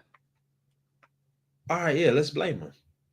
Because that's what you're calling them all, right? You're calling Harden, you're calling Steph, you're calling LeBron, yes. Calling the Migos. But again, that's separate from the market. That's separate from the marketability and reachability product. If the NBA solves its quality control problem, they still would have a marketing and reachability problem. Something that the NFL did a remarkable job at. I don't even know if they ever had that problem, but once they've become the face of American sports, once they become the leader of the brand ambassador of American sports. You just said it. They had issues. They had issues when it was 9/11 and they pulled out the flags and they were taking. Then they learned that they were taking money from the government to do that, and then they had the kneeling, and then everybody was losing their mind over the kneeling, which was from a Green Beret, but whatever. Right. And so you've had those struggles. You had guys like Ray Rice. You know, you had plenty of matter of fact, shout out dude from the 49ers. Not Cap, and I'm talking about from back in the day, Stubblefield. Yeah. Oh, just got his conviction overturned. Yes. So I'm gonna shed light on that, because obviously it was overturned. So if a free man, what's he still doing in there? Yeah. Yeah, again, if that's true, what I read is true, right, then what is he still doing there? Right. So, okay. No different. I would advocate for all of you who are watching too. So just, if it's wrong, and do right. So, so simply put, there's been enough here, right? We had this with the Miami Dolphins. We had this with the ownership's cheating. Okay. We had it with Robert Kraft and getting his mac and cheese on. Right. You know,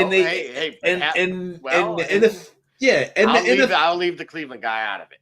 And so my point, Yeah. There's nothing wrong. Anyway, never mind. Yeah, they can survive. All right. So, but here's the thing. Here's the thing. You can find the games. Easily find your games. When to tune in. And then when they want to do something special, they make it easy to find. And it is separate.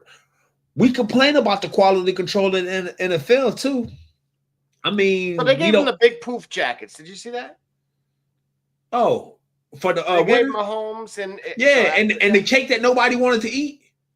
Yeah, I thought that was weird, didn't you? Yeah, I think Travis Kelce the only one ate the cake. Because I forgot. The girl ate some. No, but she wasn't the winner. Right where he did too. I was like, "Come on, bro." I was like, "Hey! It is after dark." I mean, hey, I know it was implied. It was some right. Hey, Taylor, you better snap. Right. So I'm saying NFL has a marketability and reachability. They don't have an issue. They have a marketability and reachability masterclass, if you will, that the NBA has, separate from the NBA's quality control issue. Even if they fix one, they still have to fix the other. They have both. So fix it. How do you fix it? How do you fix it? First of all, the NBA has to. The NBA should be able to. I'm putting that right back up there. That's been up there since Kobe Bean Bryant was, dude. Think about this. I'll take you back. 2006. Yep. Okay. I'm gonna Google this, but I can. It was Lakers Cavaliers. It was 07. That was 07. The trash game. Was it a trash game? I don't remember. No, the game where the Cavs. No. Matter of fact, it was 07. No, Mo Williams was there. Mo Williams. So when did Mo Williams get to the Cavs? I think it was 08, matter of fact. It was the game that the Cavs went to LA and beat the brakes off the Lakers so bad they were throwing trash on the court. 2009. 2009, yeah. 102-87. Yep. Mo Williams put up a 28. Yes. 28 piece. Ooh, yes. 2 buckets. And a few sides. You know why he did that? Because it was one of the few times. I thought you were asleep. Yeah, eat the cake. Yeah, what do you expect? You say stuff like that, one eye open, man. The third eye opened up. Yeah, I guess so. Yeah, that game was one of the few times where somebody told LeBron, "Hey, man, I'm gonna feed you. You're gonna eat. Just let me do this thing." And LeBron played as most off the ball as I had seen him before or since then, and they dominated. And it was an anomaly because I don't think we've seen much of that after that point. But anyway, I digress. The NBA needs to find a way to kind of like reclaim the network deals and then redistribute them, shuffle the deck, bring them back in, and then figure it out. I don't know how they can do that. But it has to be some type of, like, I've seen it before where a company will franchise stores and then the company will buy the stores from the franchisees, and then they'll work with them. Maybe that store is struggling, franchisee finds a way, makes it profitable, and then the store will buy it back from the franchisee because now it's profitable and people are there and they're tuning in, and they're coming back and they're participating and they're patronizing the store, what have you. I think the NBA needs to do something like that because I can't find the games, and it's and that NBA TV app. Mm-hmm. It don't have the reach. It doesn't have the reach that it should. And for that matter, I don't think the NFL Wait, with the NFL, I don't think they do it different. Remember, so they were selling it for like $700, I think, for Sunday ticket. We talking about, right? Yeah. It was like $700, $800. Depending on if you had YouTube TV or not. Right. Because this was the first year it was outside of DirecTV. Yes. And then, of course, Red Zone. Which I don't know how the NBA can factor something like that in. So I brought up the reason I bring that up is soccer. I told you there's what's known as like the Golasso show on Paramount. That's mainly for the EFL. It's not even the Premier League. It's the second league. It's the championship. Yeah. And that's because there's like 25, 26 teams. It feels like there's more teams in that than there are in the Premier League. Yeah. Keep in mind there's other divisions below this, but this is what I mean about how well they streamline this. And again, you get good groups, right? The same way we talk about how do you have inside the NBA, right? Yeah. And you get a take like they've done more harm for it by holding these guys accountable than good. Like when we talk about fixing this, okay, you have arguably the best group. Yeah. Because look, I watched the Champions League show. I love Michael Richards. We know each other better than he may realize. Different story, different day. And both Manchester City fan, him former player, but they have a good dynamic, right? We talk about chemistry all the time. That's great. They put them in the same class as inside the NBA. Really? Dude, it's not. Shaq, Kenny, they are in a class of their own. Yes. And they are very much the model that everyone is attempting to either replicate or even just seem like you're in the same light, in the same breath of. So you're telling me you have the best of something. They have the best broadcast team. And you got to applaud TNT for that. Because, but then what happened, right? They walked away from TNT. The league walks away from TNT. Right. The league almost entirely. Yes. Do you see how dysfunctional this is? Yeah. Like this is a multi-tiered issue that isn't just as subjective as, well, once LeBron left Cleveland, then we hated him and he ruined it for everybody. It's not that simple. No. Or it's not that simple of Steph Curry that we loved at Davidson that I just was in awe of witnessing, and many were in awe of even with the Warriors, and had one of the best records ever. He ruined it because now everybody's trying to do that. Or the Celtics. Oh, their 5-out system, drive, kick, and pass again, and reset, stay ready, guys, because of the 50-50. I'm running downhill like Josh Hart. On rebounds, gives the advantage to the downhill runner. Right.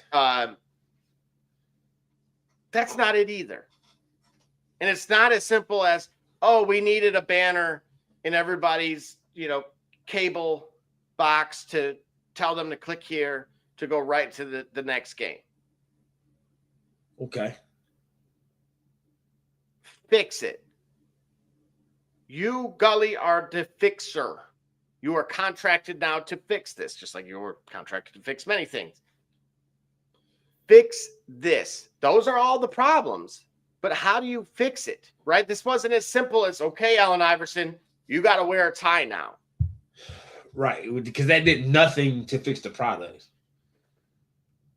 It did nothing. It only made worse the problem that they saw, because more players were like, no, I'm doing what I need. No. That didn't help. That wasn't the league's problem at all anyway.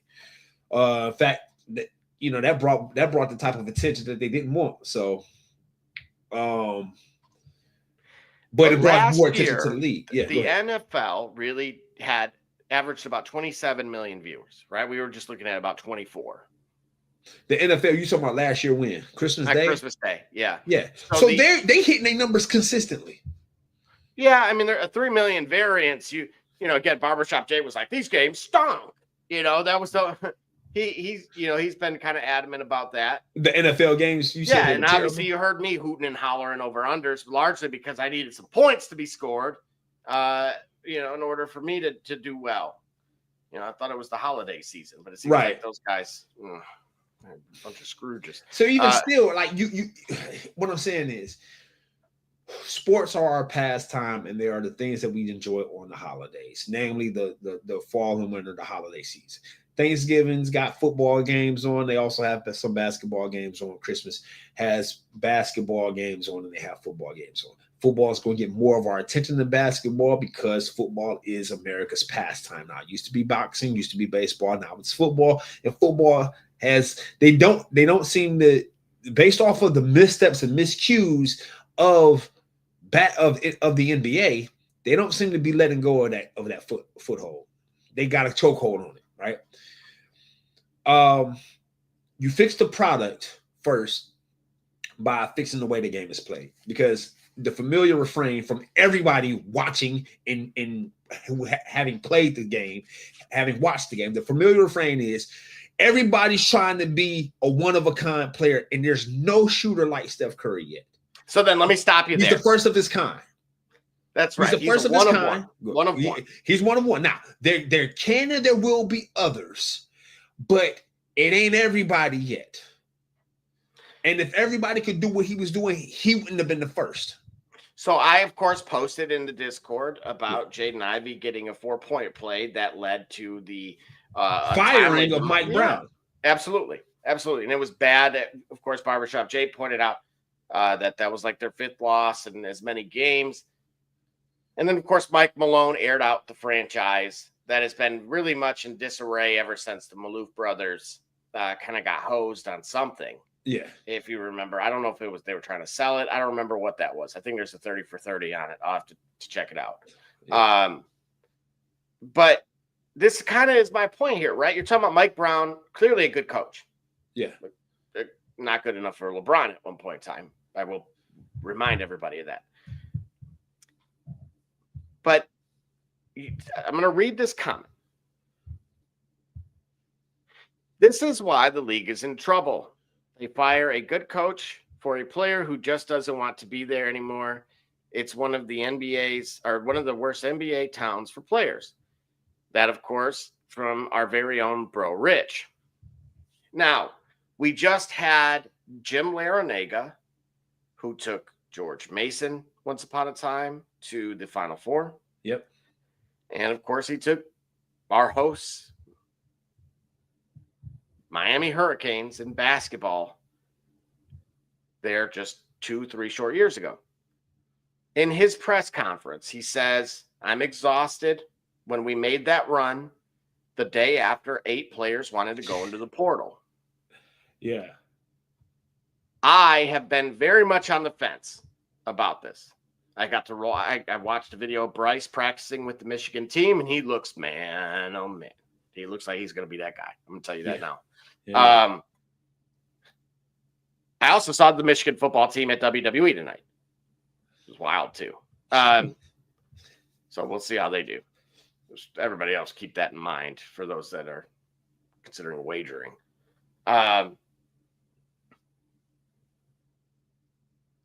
We hear like, oh, there is that notion like with Saban retiring and stuff like, oh, and when you had full control, it was no problem. Well, the NBA, these players are already paid, and the coaches still don't have control. Right.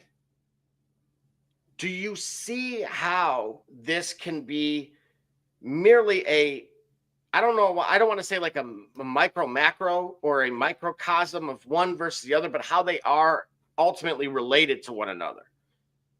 Because yes, there needs to be some balance. Good coaches are really, to me, like, I think what we saw with LeBron, where it's like, I'm going to hire this guy, and if it doesn't work out, I'm going to fire this guy, and then we're going to get these people around me. And then ultimately, as long as I get the right core pieces, I can make it work, regardless of really, like, you and I could be coaches. Yeah, possibly.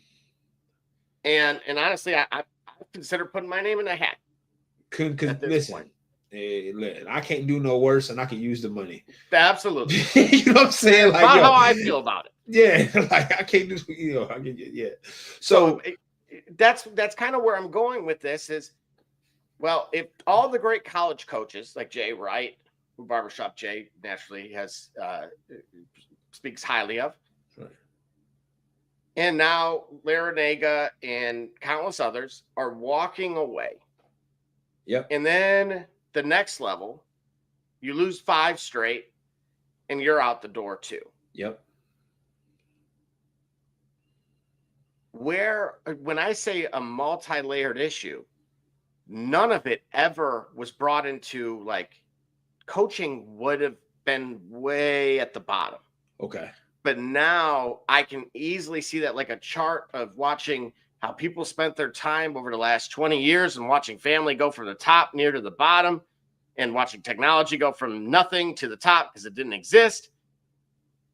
I could see how coaching or lack thereof starts rising as one of the reasons. Okay. This is what is a gigantic concern of mine. I brought it up years ago when we talked about AAU.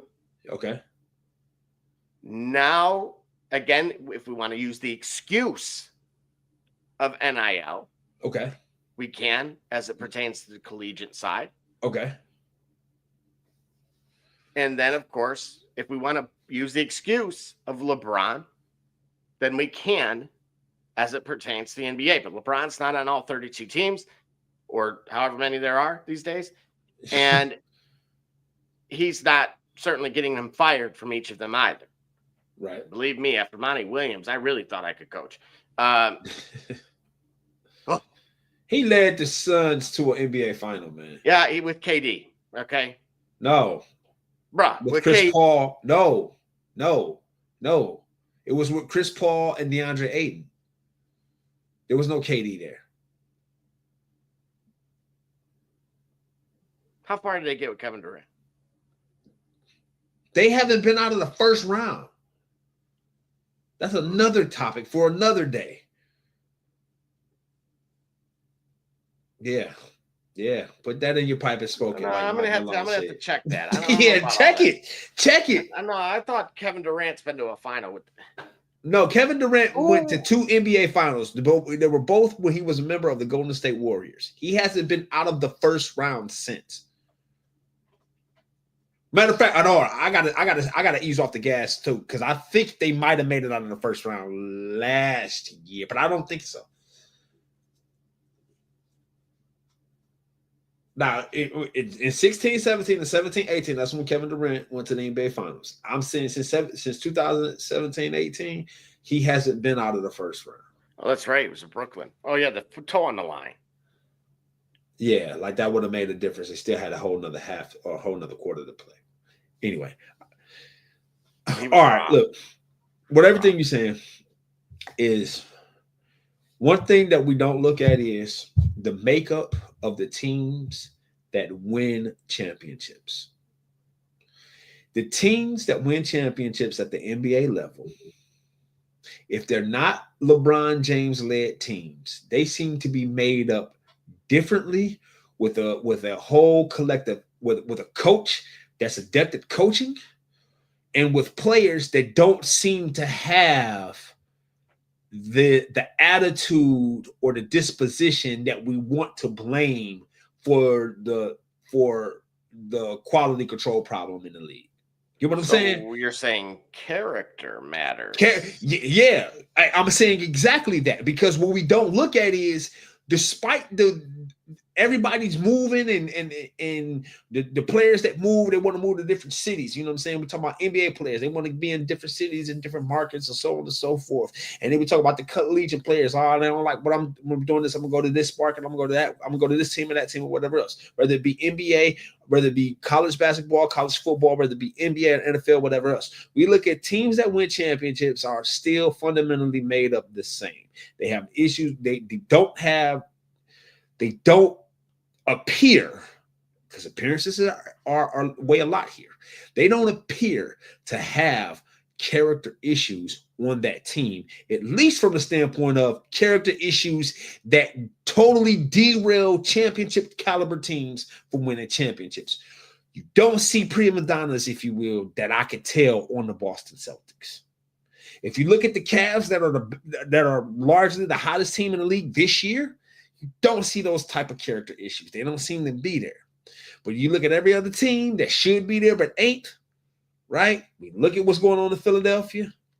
We look at the kind of frustrations of Milwaukee. We look in LA. We look at the Lakers and we look at the Clippers. We look at other teams and we can see we could possibly draw parallels, if you will, to certain character issues that may affect those teams and prevent those teams from winning championships. Point is, no matter how it's shaking out, no matter how distracted we could be by how teams and prima donna characters and guys who don't want to wait or don't want to work for whatever else in the move, teams with no character issues seem to keep continuing to win championships and be playing in meaningful basketball later in the seasons, like your Denver Nuggets, like your Boston Celtics, and like your Golden State Warriors, which I think are the three last teams to win the NBA title. Am I right? Right. Mm-hmm. So when coaches are complaining about all of that, they also have to realize you're dealing with the overcorrection from decades of selling the tradition of this basketball, of this sports, selling this great sports tradition for this university at the expense of me not being able to get paid for my efforts, despite the millions in revenue that I'm generating. I'm generating millions not simply because of ticket sales. I'm generating millions of revenue not simply because of ticket sales and because of my style of play, garnering interests for networks to carry our games, but because boosters who say, yeah, I went to school at Michigan. I'm a Michigan alum. So you know what? That's my program. I'm just going to kick you 200, 300, 400, 500,000 or $1 million just because I went there. Go blue, right? That money that comes from people just wanting to be a part of something and say that they're part of something. What about all that money that they don't get to get? You still have decades of that frustration, right? I could take it to another more serious level, but I don't necessarily think I need to. But the alliteration is the same. You get a lot of frustrations from certain demographics because of decades of misbehavior in the past that just can't simply be absolved. But we don't have that in AAU. We have a completely different issue that is similar in nature, right? We had a coach on the show when we were audio that said, look, other coaches that, because this is their job, they're not going to tell that star no. Right. So to your point, I think it's unfair to a small extent to say, oh, this is LeBron. I think LeBron was the most vocal like that, but let's not act like Kobe didn't have issues with a coach before, or certainly Michael didn't have an issue with a coach before. Never took quite to that extent, but did they have legendary coaches? Sure. But hello, who was that?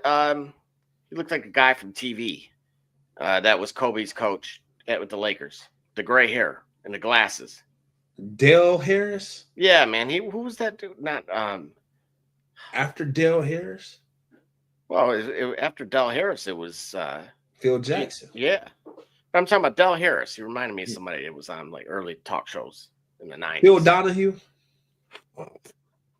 Yeah, right. Right. Yeah. Anyway, maybe that was just the LA in him. I don't know.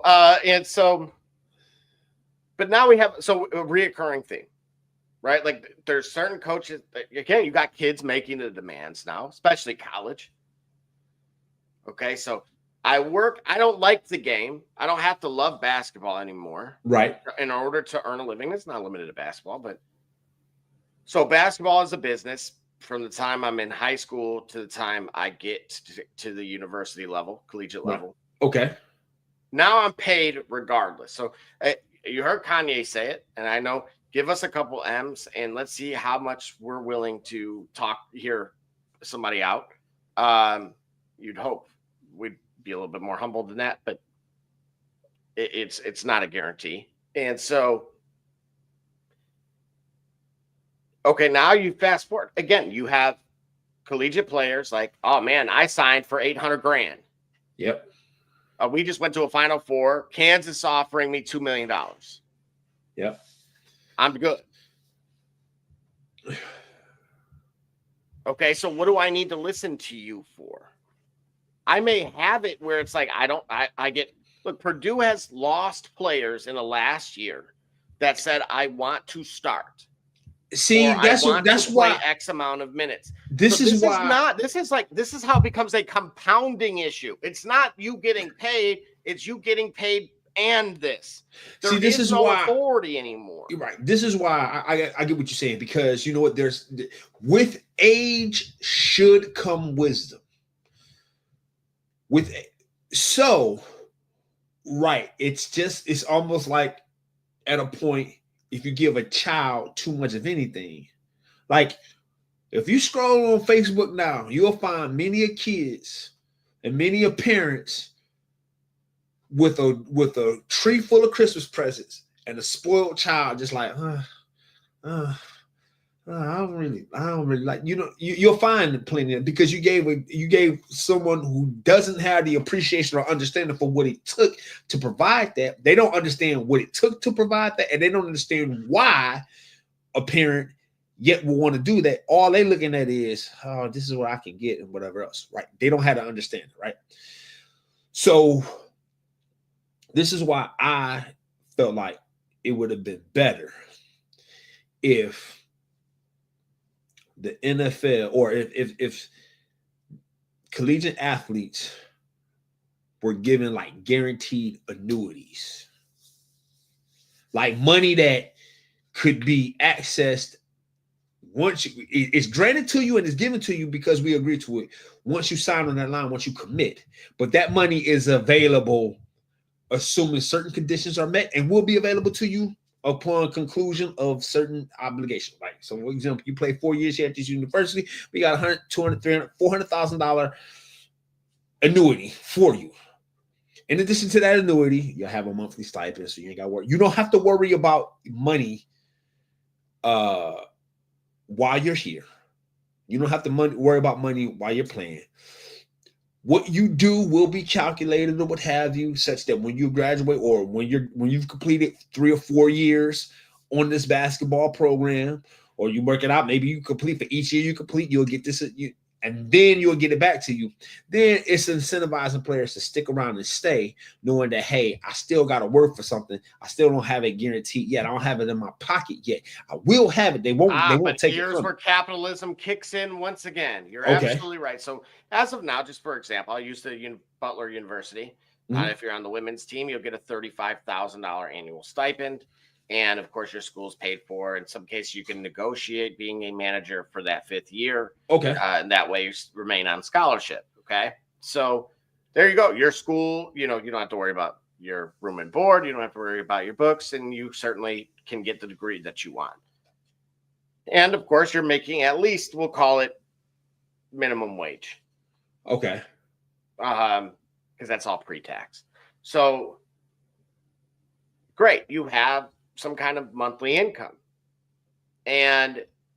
But what happens is you go to the Final Four or national title, and now somebody says, no different than you getting, hey, are you looking for another job? Well, yes, I am. Or not really, but I'll hear you out. Okay, well, we go through the interview process, and, well, what's the salary requirements you're looking for? And you insert number higher than what you have today, and you have to evaluate, is the grass greener versus what you currently have. The kids are doing the exact same thing, except they're throwing a higher amount because some of it is desperation, right? Like you can't get another 5-star guard, right? There's only a finite amount. So you're already talking about this is where a lot of people struggle to relate because they themselves absolutely would hear out another job that was offering to pay them double their annual salary. Okay. Today. And this is where, look, I empathize where I get their point. I get both. I get where it's like, look, I'm a kid. I have 4 years. I have 4 years. Something I tell Aiden all the time is do not think you have time. Because you are closer to the end than you are to the beginning, unless based on the actions that you take right now in order to extend that. But elite means 1%. Right. So again, the bottom of the 1% in the business world, $400,000 a year. What that looks like from an NIL standpoint, I couldn't actually answer that because I don't know if that data is actually available.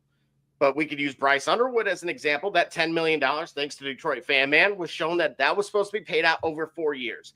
At any point, LSU can come back along and say, hey, bro, we got the 10.5 over 2.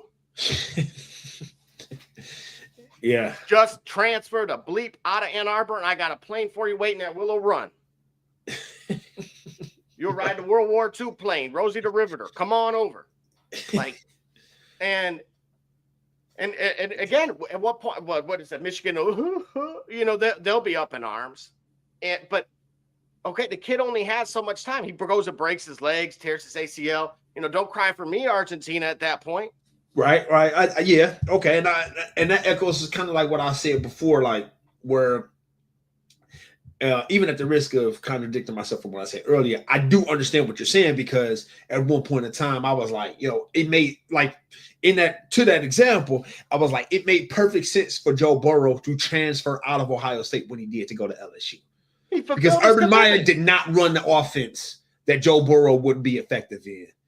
But he only hit, and were it not for LSU, he wouldn't be the Cincinnati Bengals quarterback, and he probably wouldn't be still working to prove that. Who knows what his path to being a franchise quarterback would have looked like? Well, because he might have been played, he might have been drafted as a backup, viewed as a backup, played as a backup, and then maybe just now would have gotten his way with a franchise that still would probably identify, okay, he's our quarterback of the future, then have to go build around him, and he's in year 4 or 5. So I understand what you're saying. Okay, I do understand. So, but then think about where this money comes from. This is where everyone gets up in arms, right? You hear me jokingly, but seriously saying, do we have moon rocks or not? And before everybody in the 420 space, I'm talking about the ones from space. Because in order to get these kids, right, one that went to Jim Larinaga actually asked for $800,000 in a car. I don't remember what Benz, but he wanted to roll with Lorenzo in a Benzo. So we apparently couldn't afford that, or we're unwilling to do that. So now we want to complain, why are we sucking this year? And it's like, well, you don't have a first round draft pick, and then you didn't want to pay for anybody. Okay, you can't be Dabo Sweeney and old dude, the crybaby from UConn. You can't do both.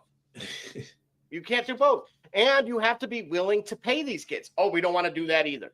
The NIL money, it comes from alumni. It is not coming from the university. The university is not sharing television revenue with anybody. Those deals come from you and me. Okay, boosters. So this is where it becomes a bigger issue because you can't give the booster the seats. I got to pay for my season tickets, and I got to pay for the athletes, and in some cases, I'm paying for the coach to be there. So now this is where, again, the NCAA has thrown this into a colossal storm in that blender because we know where the gap was. Right, with not paying players at all. Right. And now we get the complete opposite. Yeah, we get the overcompensation, right? This is very much where, you know how Barbershop Jay complains about the taxpayers paying the NFL stadiums? Yeah. This is what's happening. Imagine the taxpayers paying the Browns. Not for the stadium. We're paying Jameis Winston. We're paying Deshaun Watson. We're paying their salaries. And then they want to get up and leave after a year. Right. You know how hot Barbershop Jay would be? Right. You can't do that. No. You know what? Like, what do you mean? I paid for you to be here. I rolled up the whole welcome wagon, and you know, we had the gargoyles and whatever else. we had a bunch of balloons. They're still out there. Right. You might still see a few. Hey, do you remember that? Yeah. The big balloon. Google it. In Cleveland, there was a huge balloon fest or a world record attempt. That's why Party City is now out of business. There's no helium left. Yeah. They used about a quarter of the globe's helium on that day alone. So it was just, man. So that's where I'm going with this. Like, okay, so now you don't have a great coach. You got a player who is as loyal as the person paying them, which, look, I get it. One way loyalty is stupidity. And so there's a buyer-seller dance that the scales have completely flipped out of their favor. Okay. So now you get really old blue-collar fan bases because now you're selling the same way that I said, hey, there's no such thing as a small market anymore. Well, we're really going to put that to the test when you're talking about West Lafayette, Indiana, versus Miami, Florida, who the coach is resigning from Miami, Florida, because he can't keep players. And you know, you see what I'm saying? Like, I mean, there's a lot of reasons to be in Miami. Ask the 7th floor crew. My dog Craig. Anyway, so oh, man, don't Google that, kids. After dark. And so I don't know how to fix it at the moment. This is where, to your point, I think you're on to something. I do believe that there has to be a contract. That amateur is dead, and you have to accept it. Unfortunately, these AAU teams and IBL are basically professional teams themselves. Right. This is why I thought the NBA could have had something really good with the G League Ignite, and I could have had a whole separate league that could have played against the actual NBA teams and really served that whole cup thing. Yes. Oh, man, here's all these 5-star blue chip kids finally getting a chance to go against the big boys, and this team beat all the G League teams, or some of the, you know, they threw down on the 40-year-old G Leaguers, but now they're playing against the NBA guys. Oh, my gosh, can you believe it? They beat an NBA team. Right. Wow. Like, oh, that draft next year is going to be wild. We know who this dude is. He's on. Like, they had it. Mm-hmm. Yeah, they did. But then they recognized something. And that was they couldn't compete with the bags of the NCAA. Why is that? Well, what comes to mind for me is that obviously all of those individual alma maters have boosters. Yep. Right? You're not going to have the same type of representation with the 32 teams, if there were such a thing within we'll call it the G League Ignite space, if there were 32 of them. And you're not going to have the television deal, potentially, I argue, you could have pulled that off Paramount Plus or somebody, Apple TV, etc., to stream those games, put them in a cup in order to continue to garner the interest. Look, Aiden was just on Baller TV, right? Yeah. Like Baller TV is a thing. Courtside films, those are all things. I'm giving everybody their shout outs, so nobody hate on us. I'm saying all that because, look, the way that I knew who Mikey Williams was and Derek Queen and insert, even Ron Holland when, he was in high school. There's a reason I was getting familiar with those guys. They have been good for a long time. Right. Even the kid from Oklahoma, Jeremy Fears' younger brother, who went off against Michigan and basically beat Michigan by himself. Felt that way. I was watching him, using him as an example. Like, look, his brother's in East Lansing. He's in Arizona. Look what you have to do to be successful. And now he's in Norman, Oklahoma. Like, you have to be willing to go. Gotcha. So we have the tools and resources for guys like me to know and watch La Lumiere go against Oak Hill and IMG and to know who those players are. That's how I knew the Pistons Isaiah Stewart from a decade ago before he even went to Washington. I knew who Jaden Ivey was. This is, to me, like, this is where the NBA is dropping the ball. Okay. Because it does tie into the money. Okay.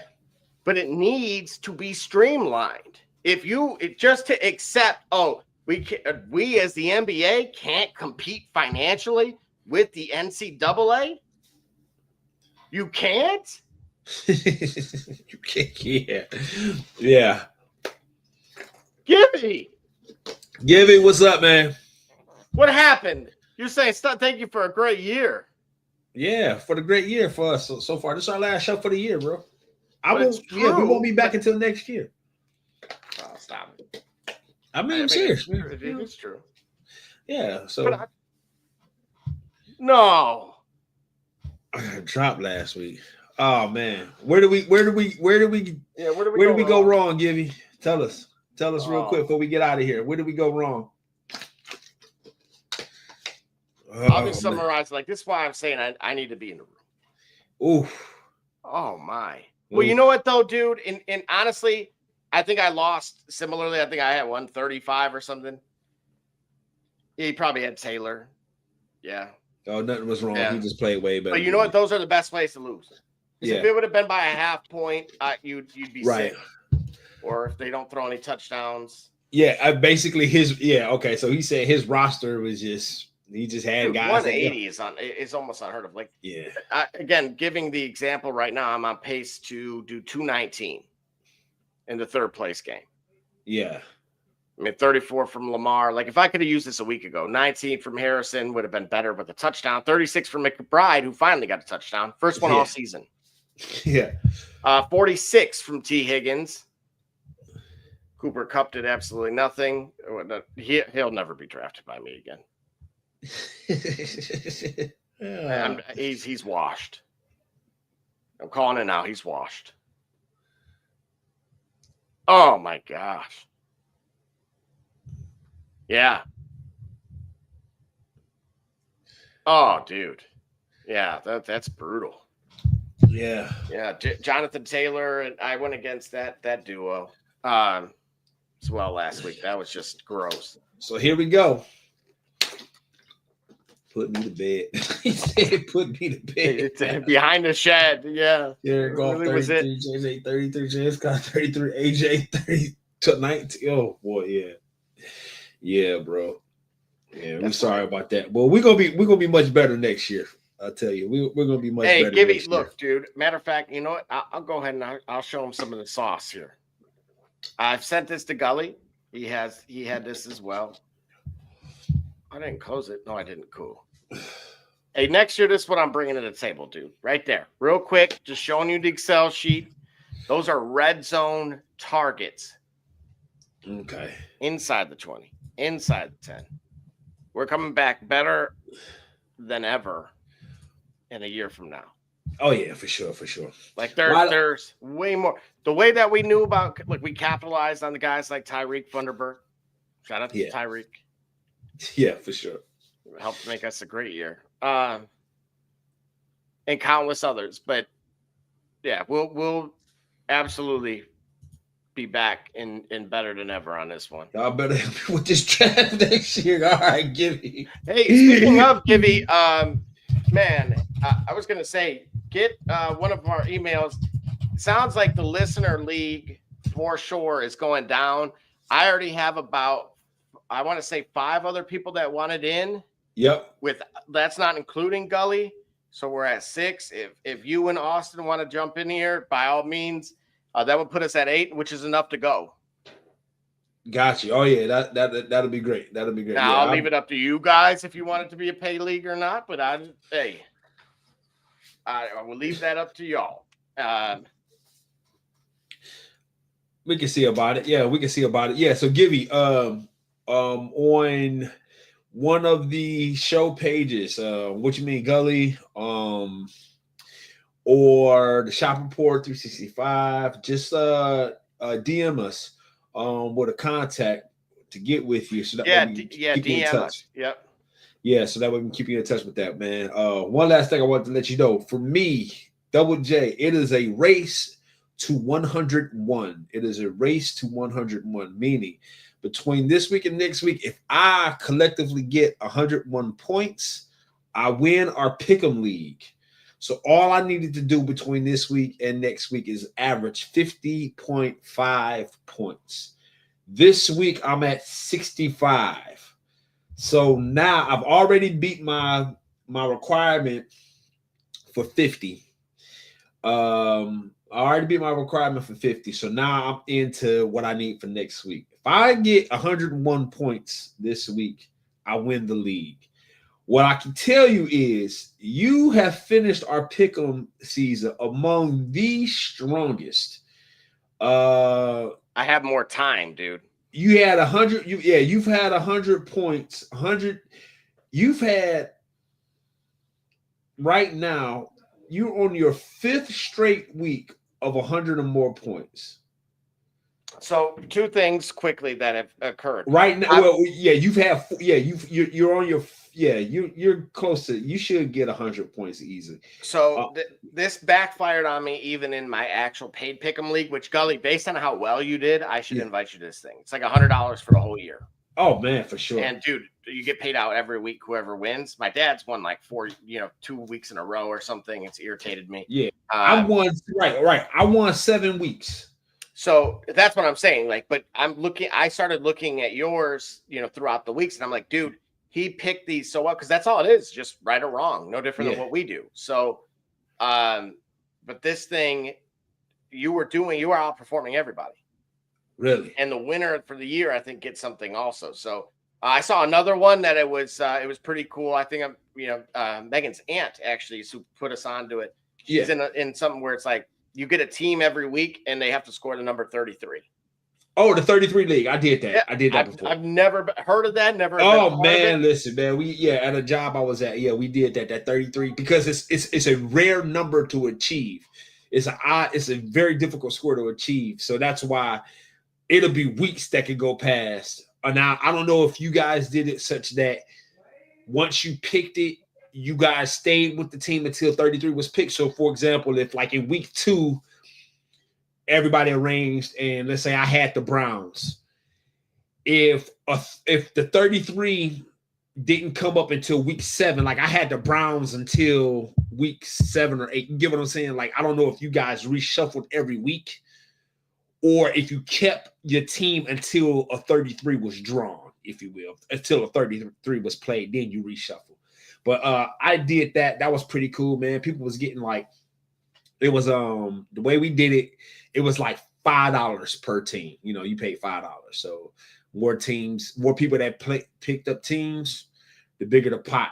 And the pot kept going every week. So $5 each week until some people was winning like $1,200, $1,300. You know what I'm saying? It was nuts, man. It was absolutely nuts. Yeah, but those are good fun games for us to stay in touch, stay engaged. So hey, what are we doing Monday? Turnbuckle Monday, or we're gonna reconvene for next year? We're gonna wait till January 6th and reconvene.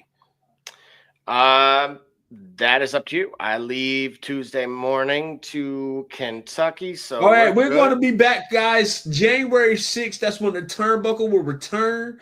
We are not about to have you do a show at 10 o'clock. Oh, yeah. Hey. That's when the Turnbuckle. You join us for the Turnbuckle. That's where we talk pro wrestling. That's when we talk everything WWE, AEW, or what have you. So we'll be doing that in January. We'll reconvene January 6th. We're going to give you guys watch our socials. We'll be having yeah, for sure.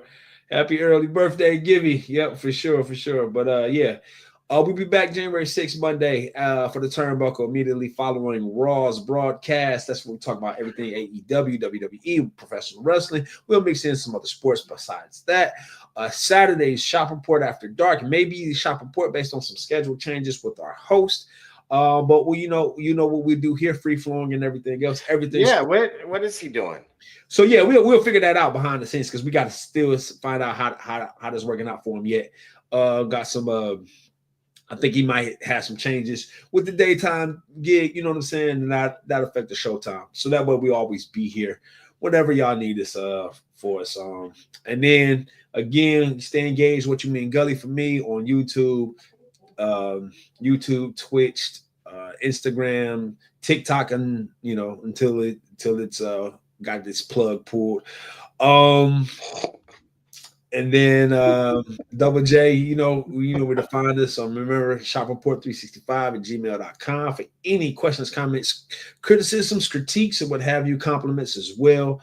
And of course, business opportunities, right? We got the videos, all you need. We got the placements. You name it. We do. The reach is there too. Best bang for your buck. I'll tell you that right now. Somebody in the digital space, you ain't getting it any cheaper than that. Absolutely. So we can reach yourself. For everybody that watches us, that's tuned in, everyone that loves to hate or hates to love us or what have you, man, we say thank you.